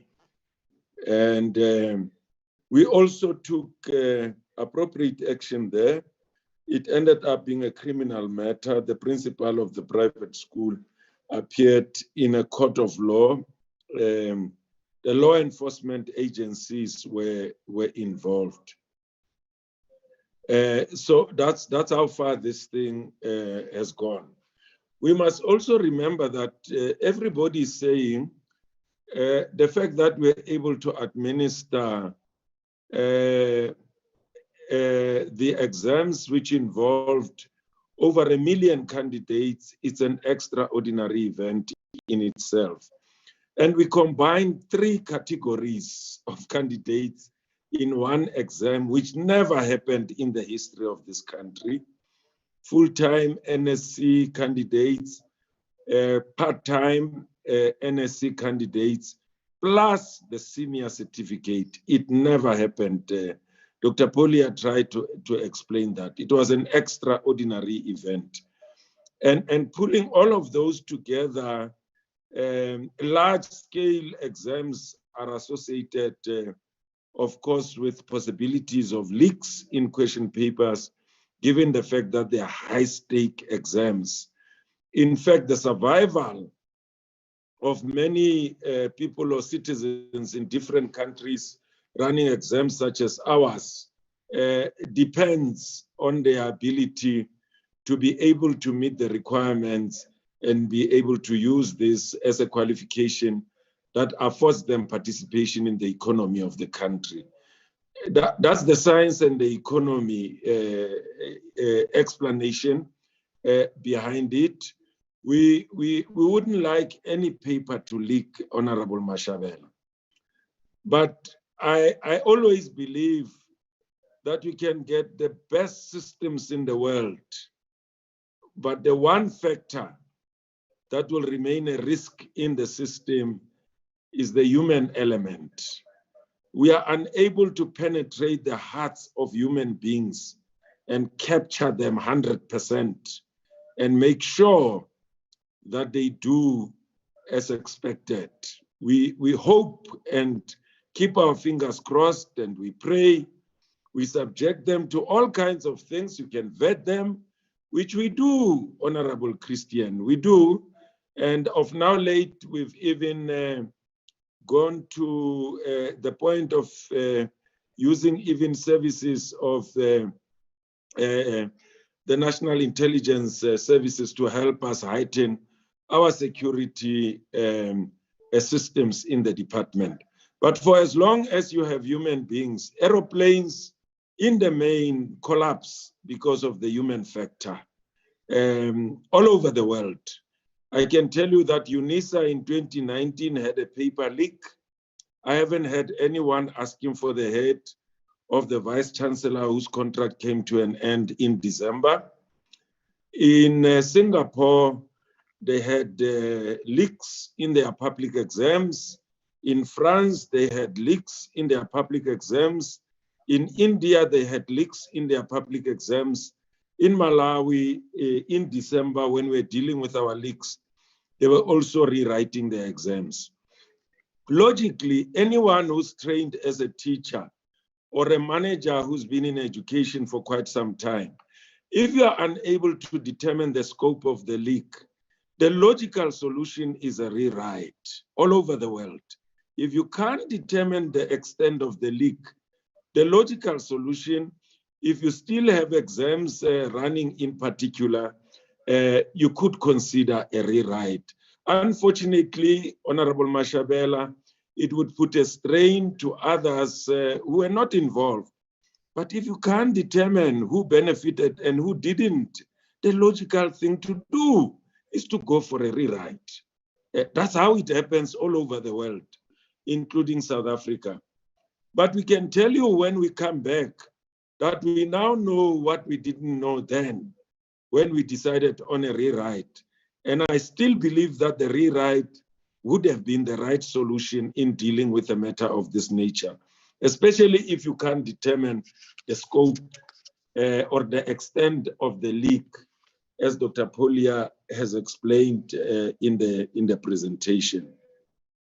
So, and a rewrite is not intended to punish learners, but is to try to deal with an issue complex and vexing as this one as best as you can.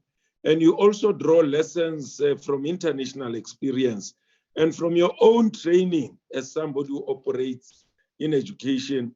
Honorable Muratsetla will tell you that as a teacher also he knew, and a principal of a school, if you can't determine the extent of the leak, the best solution is a rewrite. So, yeah, we'll give you figures around the money involved for the private investigator. We went on tender, that's why it has taken this long. So we will be able to provide the figures to you, Honorable Mashabel. Honorable Christian, socioeconomic factors. When we are working with the Department of Health, you'll also see when we release the grade 12 results, we'll provide more evidence of what we are doing in trying to support learners to mediate socioeconomic factors. We have made progress, but we have not moved as fast as we should. Our democracy started only in 1994, but we can produce evidence that seems to attest to the fact that we've made progress, that many countries who've earned their independence and their systems much longer than we did. So I do agree with you. It's a matter, the issue of the poverty ranking of schools is intended to deal exactly with socioeconomic factors. And we can even show you, we'll show you when we release the grade 12 results, how we've been able to narrow the gap between the affluent and those who are less fortunate. In fact, the TIMSS report also provided evidence in that regard in terms of how we are able to close the gap, particularly between your quintile 3 and lower compared to quintile 4 and 5. So it's not yet Uhuru, but we have made commendable progress. Learners are still performing below 400 indeed, but Dr. Chetty made an effort to show you, to give you a longitudinal analysis of where we're coming from in terms of our performance and the progress that we have made. I am extremely optimistic that we will definitely even hit the 400 mark, a midpoint, even much earlier than expected. Honorable Muratsetla, in fact, Honorable Nchabeleng is right. The real answer, and there is no silver bullet for this, you know, investing in human capital takes time in showing the results. Countries that are performing can demonstrate that to you.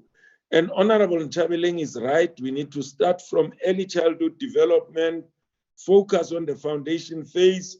We are working with Professor Mamuketi, the Vice Chancellor of the University of Cape Town, and other experts from our universities in the country to invest in interventions that start from lower grade. That's why you're beginning to see this. And you'll also see the resilience of the class of 2020 demonstrating that if we invest from lower grades, it pays off over time. So I really take your advice on that one, that indeed we have to invest from the lower level of the system. Speeding up performance, well, we'll try, but as I've said, in education, you cannot do it over 12 months and so on, but you have to demonstrate the investment that you have made and how that investment is showing improvement, which I think Dr. Chetty also started to, in the presentation, it demonstrated that early grade activities that you are beginning to focus on, school readiness, you know, providing quality education from the foundation phase. Those are some of the activities will put us in good stead come the next tests, such as TIMSS and others. The logistics in place in terms of the storage and transporting of question papers, we're trying to do our best. We involve law enforcement agencies when question papers and scripts are transported. In most provinces, if it's not law enforcement, is the security services that have been procured to ensure the safekeeping of the question papers as well as the scripts. The preliminary investigation hasn't shown any lapses in the storages and even in the transporting of question papers. Dr. Polia can tell you that not one person is able to access question papers.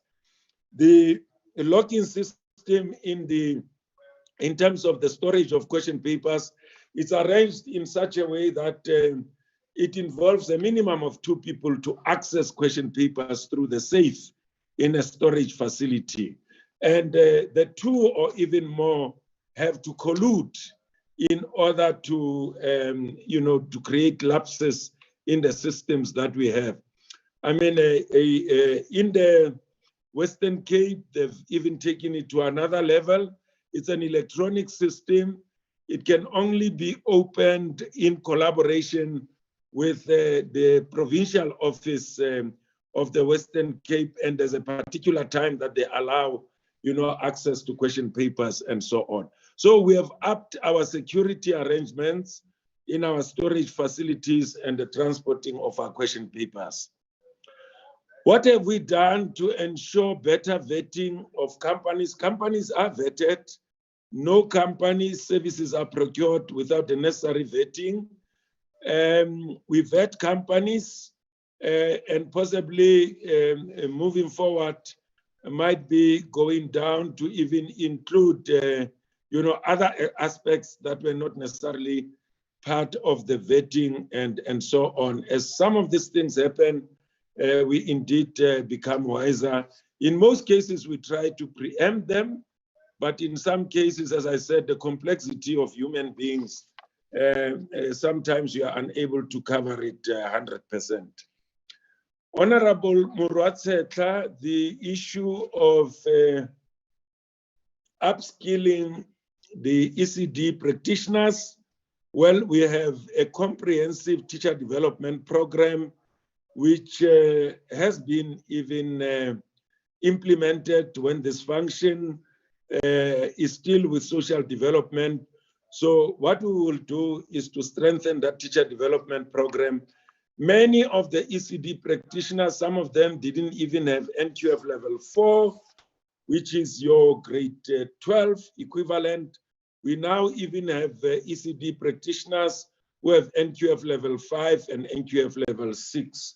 And that's how far we have gone, and we are going to strengthen that and upscale that program in terms of plugging on the gaps for teacher development for the practitioners in ECD. Language barrier, you're absolutely right. We're doing several things. We've got a pilot running in the Eastern Cape to try and address the issue of the language of learning and teaching. The majority of the learners in South Africa are offered education in a language that is not their home language or indigenous language. So we're trying several interventions, both at lower levels and even up to grade 12. As we all know, that for grade 12s, you'll have question papers in both English and Afrikaans. We were piloting isiXhosa in the Eastern Cape during preparatory exams. Eastern Cape has been running that from lower grades, and they are going up with it. And then at the fullness of time, we will share the findings of that pilot project that we have been running in the Eastern Cape. Indeed, language is a barrier, especially if it's not your home language or your mother tongue. If it is the language of learning and teaching, there's an abundance of knowledge and research on that, which attests to that point that it is indeed a barrier. Socioeconomic factors impeding performance. I've indicated that from funding, this is what we are trying to do, providing workbooks to all the 23,000 schools, public schools, is part of what we are trying to do to mediate that.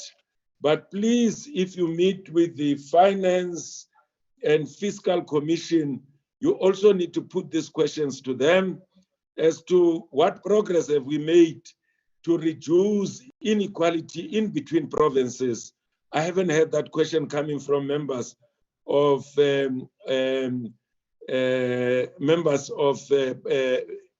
either portfolio committee or maybe select committee. My humble request is that at some point, that question needs to be put to the FFC committee. Efforts made to deal with leaks of the two papers. Yes, indeed. Thank you very much, Honorable Murwatsetla, for commending us about the progress that we have made. We will come back to give you a full report, which I hope you'll appreciate the efforts that we have taken in dealing with these leaks. We first trying to prevent them from happening, and if they do happen, we leave no stone unturned to make sure that we pursue the source, but we also deal with those that are involved, particularly those who are adults who are either in printing or using this for other benefits and so on. But in terms of learners, the regulations are very clear. There are penalties up to even 3 years of barring a learner from writing exams. So that's what we are doing in the system. Otherwise, thank you very much for appreciating the efforts that we are making and the sacrifices made, particularly by our Matthias, who died in the course of duty, who every day had to do the work that they were supposed to do, carrying out a national assignment staring ill health and death in the face, but continued to do that. Deputy Minister, I've tried to respond to comments and questions raised. I don't know whether Dr. Polia and Dr. Chetty might want to add on some of those that I've not adequately addressed. Thank you very much, Honorable Chair, honorable members, and Honorable Deputy Minister. Thank you, DG. If they have something to add, they can come in, Dr. Chetty as well as Dr. Palio. Thank you, Deputy Minister. DG has covered us more than adequately in terms of the exam report, but just 2 points. The one is in terms of storage and distribution points. DG is correct. No storage point or strong room can be accessed by one individual. We have what we call is a double locking system. So you'll find that your strong room door has got a double lock, and each of the keys to those separate locks are kept by 2 separate individuals, and those keys are then in turn locked in their own little safe with a PIN code, and that PIN code is only known to the key holder. So it's impossible virtually for any one individual to access the strong room. In addition to this, on an annual basis, the DBE conducts an audit of every storage point in the country. And the storage point evaluation is based on a clear set of criteria. So we have storage points where question papers will spend up to 5 days. We then have nodal points where question papers will spend a night, 1 night. And we have nodal points, distribution points where question papers are merely moved from that point in the morning to different schools. And all of these are evaluated. And if the DBE is not satisfied, then question papers will not be stored at a particular venue. The last point, DG and Honorable Chairperson, Deputy Minister, is the value of the tender. I think I just need to upfront indicate that the private investigator has a very focused responsibility. And the responsibility of the private investigator is to firstly collect the cell phones. We'll provide them with a list of cell phones that must be collected from learners. So when the cell phone needs to be collected, there's a protocol that needs to be followed. Those cell phones will be analyzed in terms of the cell phone records, and a report will be presented to us. The value of the tender is 449,000. So that's under 500,000. Thank you, chairpersons.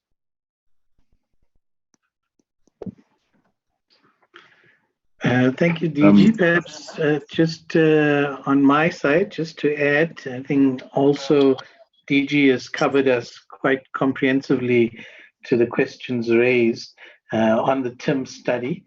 Perhaps just 2 points to also add is that going forward from this analysis, that the department will prepare yes, and Dr. and Chetty, work as... were you, Dr. Chetty? Yes. Just disappear a little bit. I guess there's Honorable Morentia's hand is up. Is there an emergency that we need to, or maybe you can talk after he has finished speaking? Honorable Gillian. Chairperson, no, I can come after him. Anna? Come again? I said, Chairperson, let him finish. Okay, no, sure. All right. Go ahead, Dr. Chetty. Thank you, Chairperson. I'll be quick.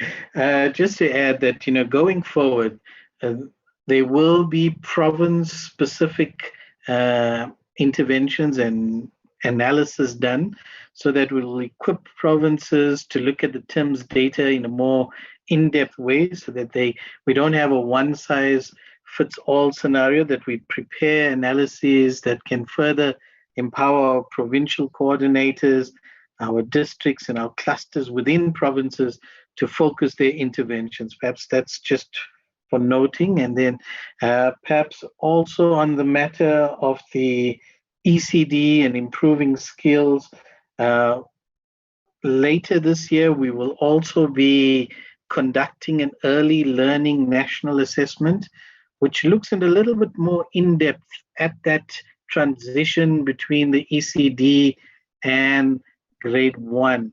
And that can be used as evidence, because that looks at emerging literacy, emerging numeracy in a much more in-depth way in the language of the learner.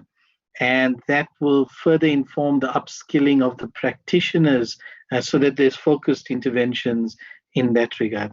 Thank you, Chair.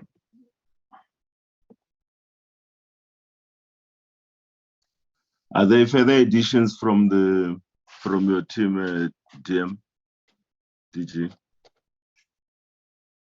In the Chair, that should be all. Thank you very much. Honorable Gillian, do you want to take a bite?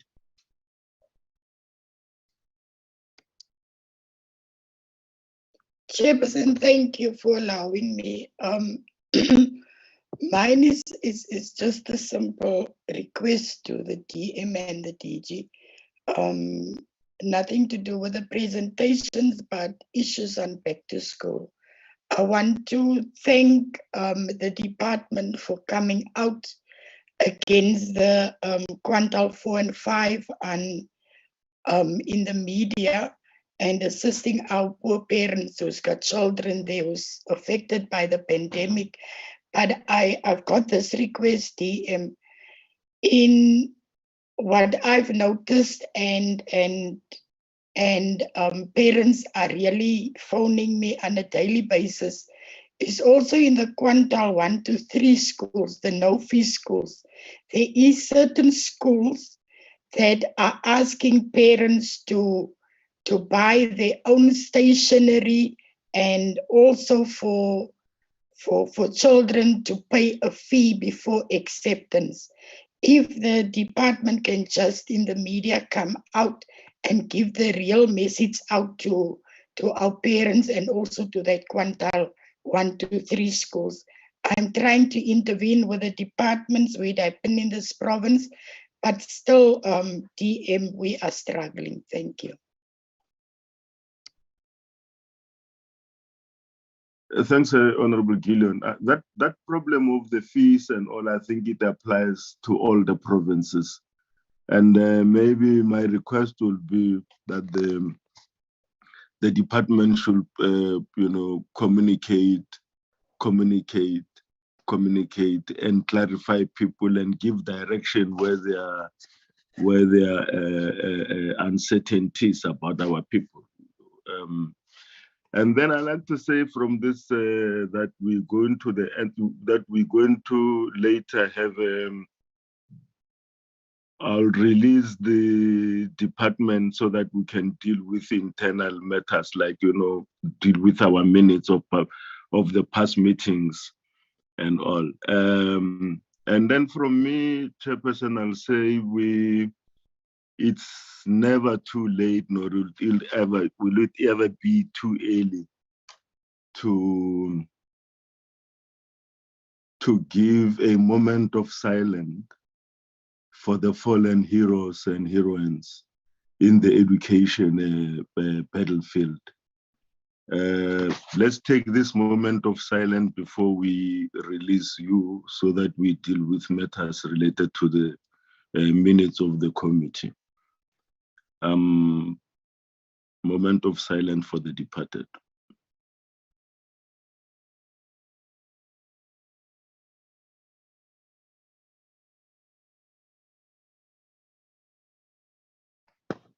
Amandla, thank you very much. Thank you very much, Chair. Yeah, and I'd just like again to say the parting note that we support your Dream 2023, and that you should go beyond the 420.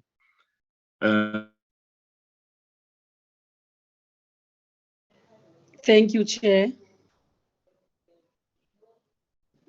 Thank you, DM, and thank you, colleagues.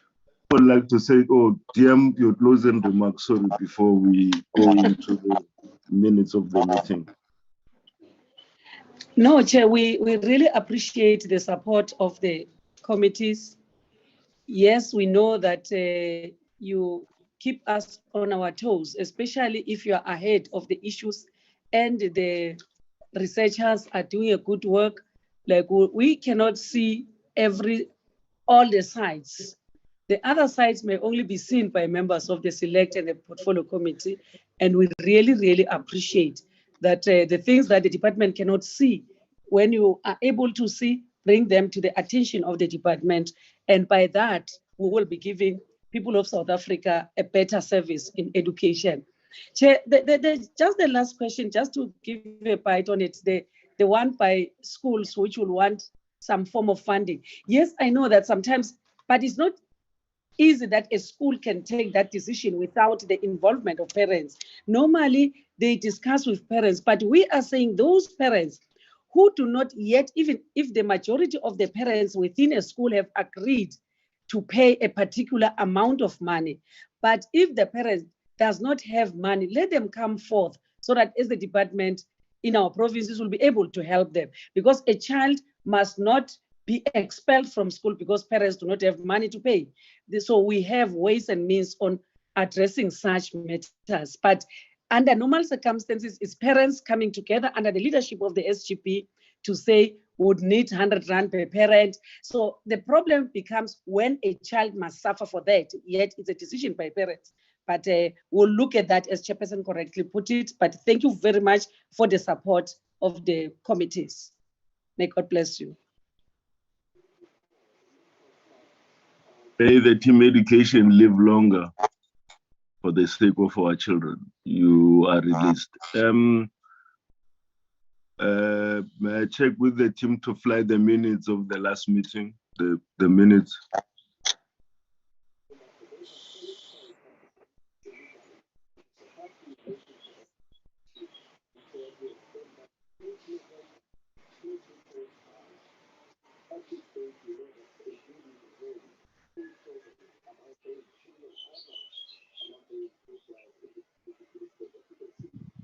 Yeah, the minute, honorable members.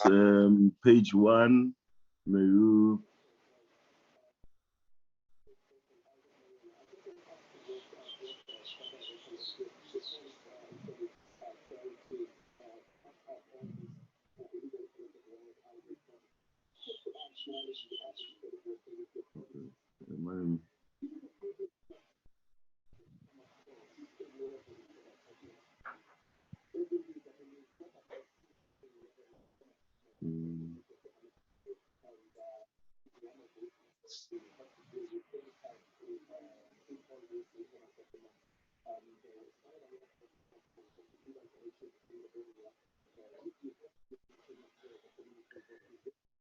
Person, the minutes are flighted. I'm on page 4.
That's the minutes, honorable members. Any comment to this minutes reflect the discussions that we had on that day?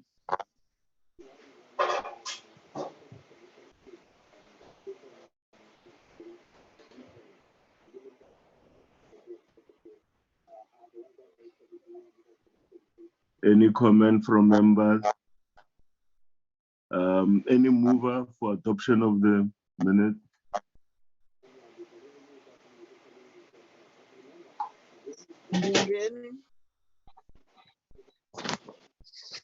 Come again. Honorable Ndegeni moves. Any seconder? I second Moratsetla PR. Honorable Pierre Moratsetla second.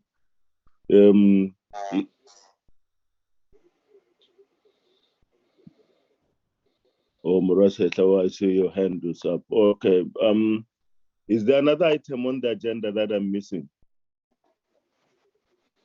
No, no, Chairperson. Those were the items for today. Yeah. Honorable Co-Chair, do you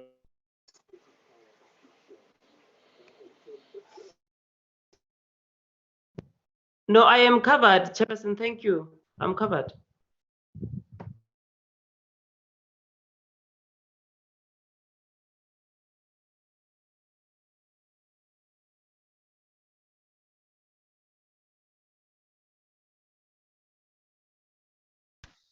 I said the meeting is adjourned. Thank you very much. I muted myself. Thank you very much, Chair, for spearheading the ship in the right direction.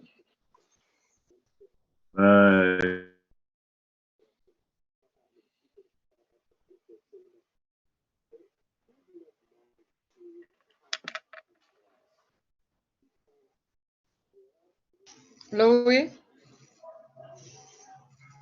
Llewellyn? Hello. Why are you stretching your head? Well, We've at got least the meeting is done. Yeah, okay. We've got 3, ne? And then Ngobo, I didn't see Ngobo.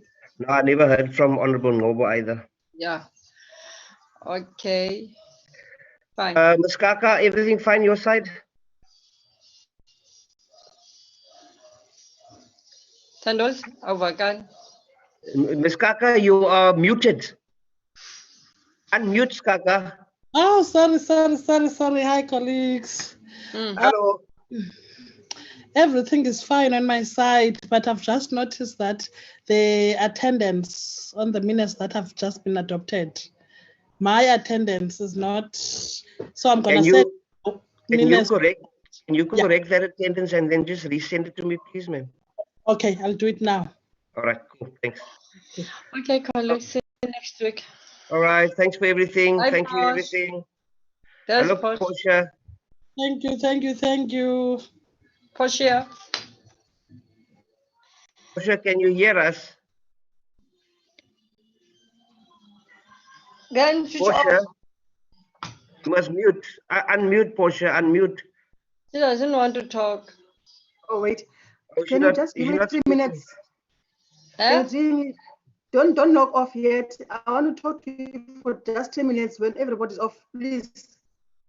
3, it's a lot. Who do you need to speak to? To you. Me? I'm switching off my side. Okay, 2. No, not me. It's not. Portia, you're breaking up. Am I breaking? Oh, you there? That's better. Yeah.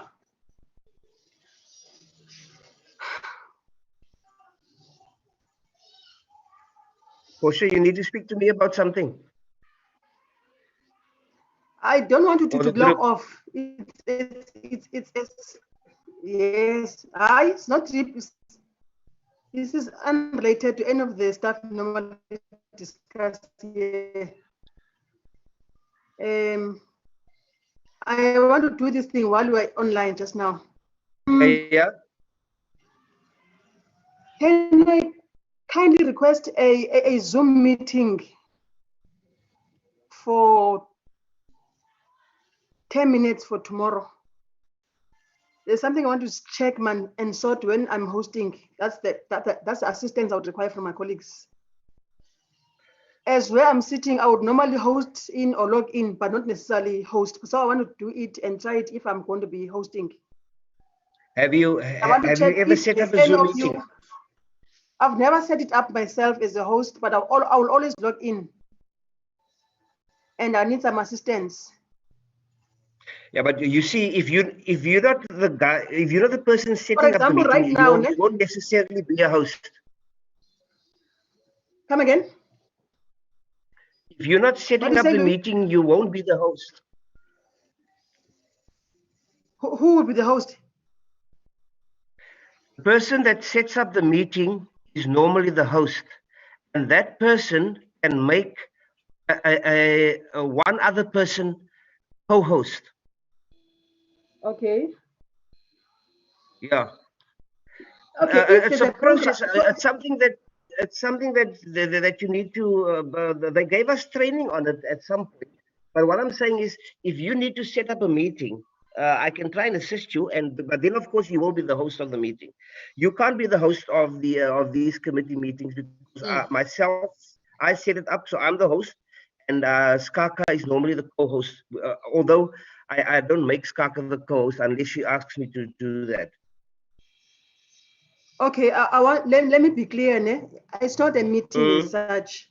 There is a memorial service on Friday, right? Of our late colleagues. Okay. Yeah. The info alert has not come forth yet, but I've been asked to assist in terms of that program. Okay, sorry, Posh. Who is the co-host? Who's hosting that? So it's not a meeting as such, to get me, yeah. There's a coordinating team that is coordinating, right? The coordinating team had requested my assistance in terms of ensuring that it is moving forward. I did the draft program. Currently, the draft program is with the PCS people who will also bring it forth to ensure that the coordinating team are also approving it and acquiring it.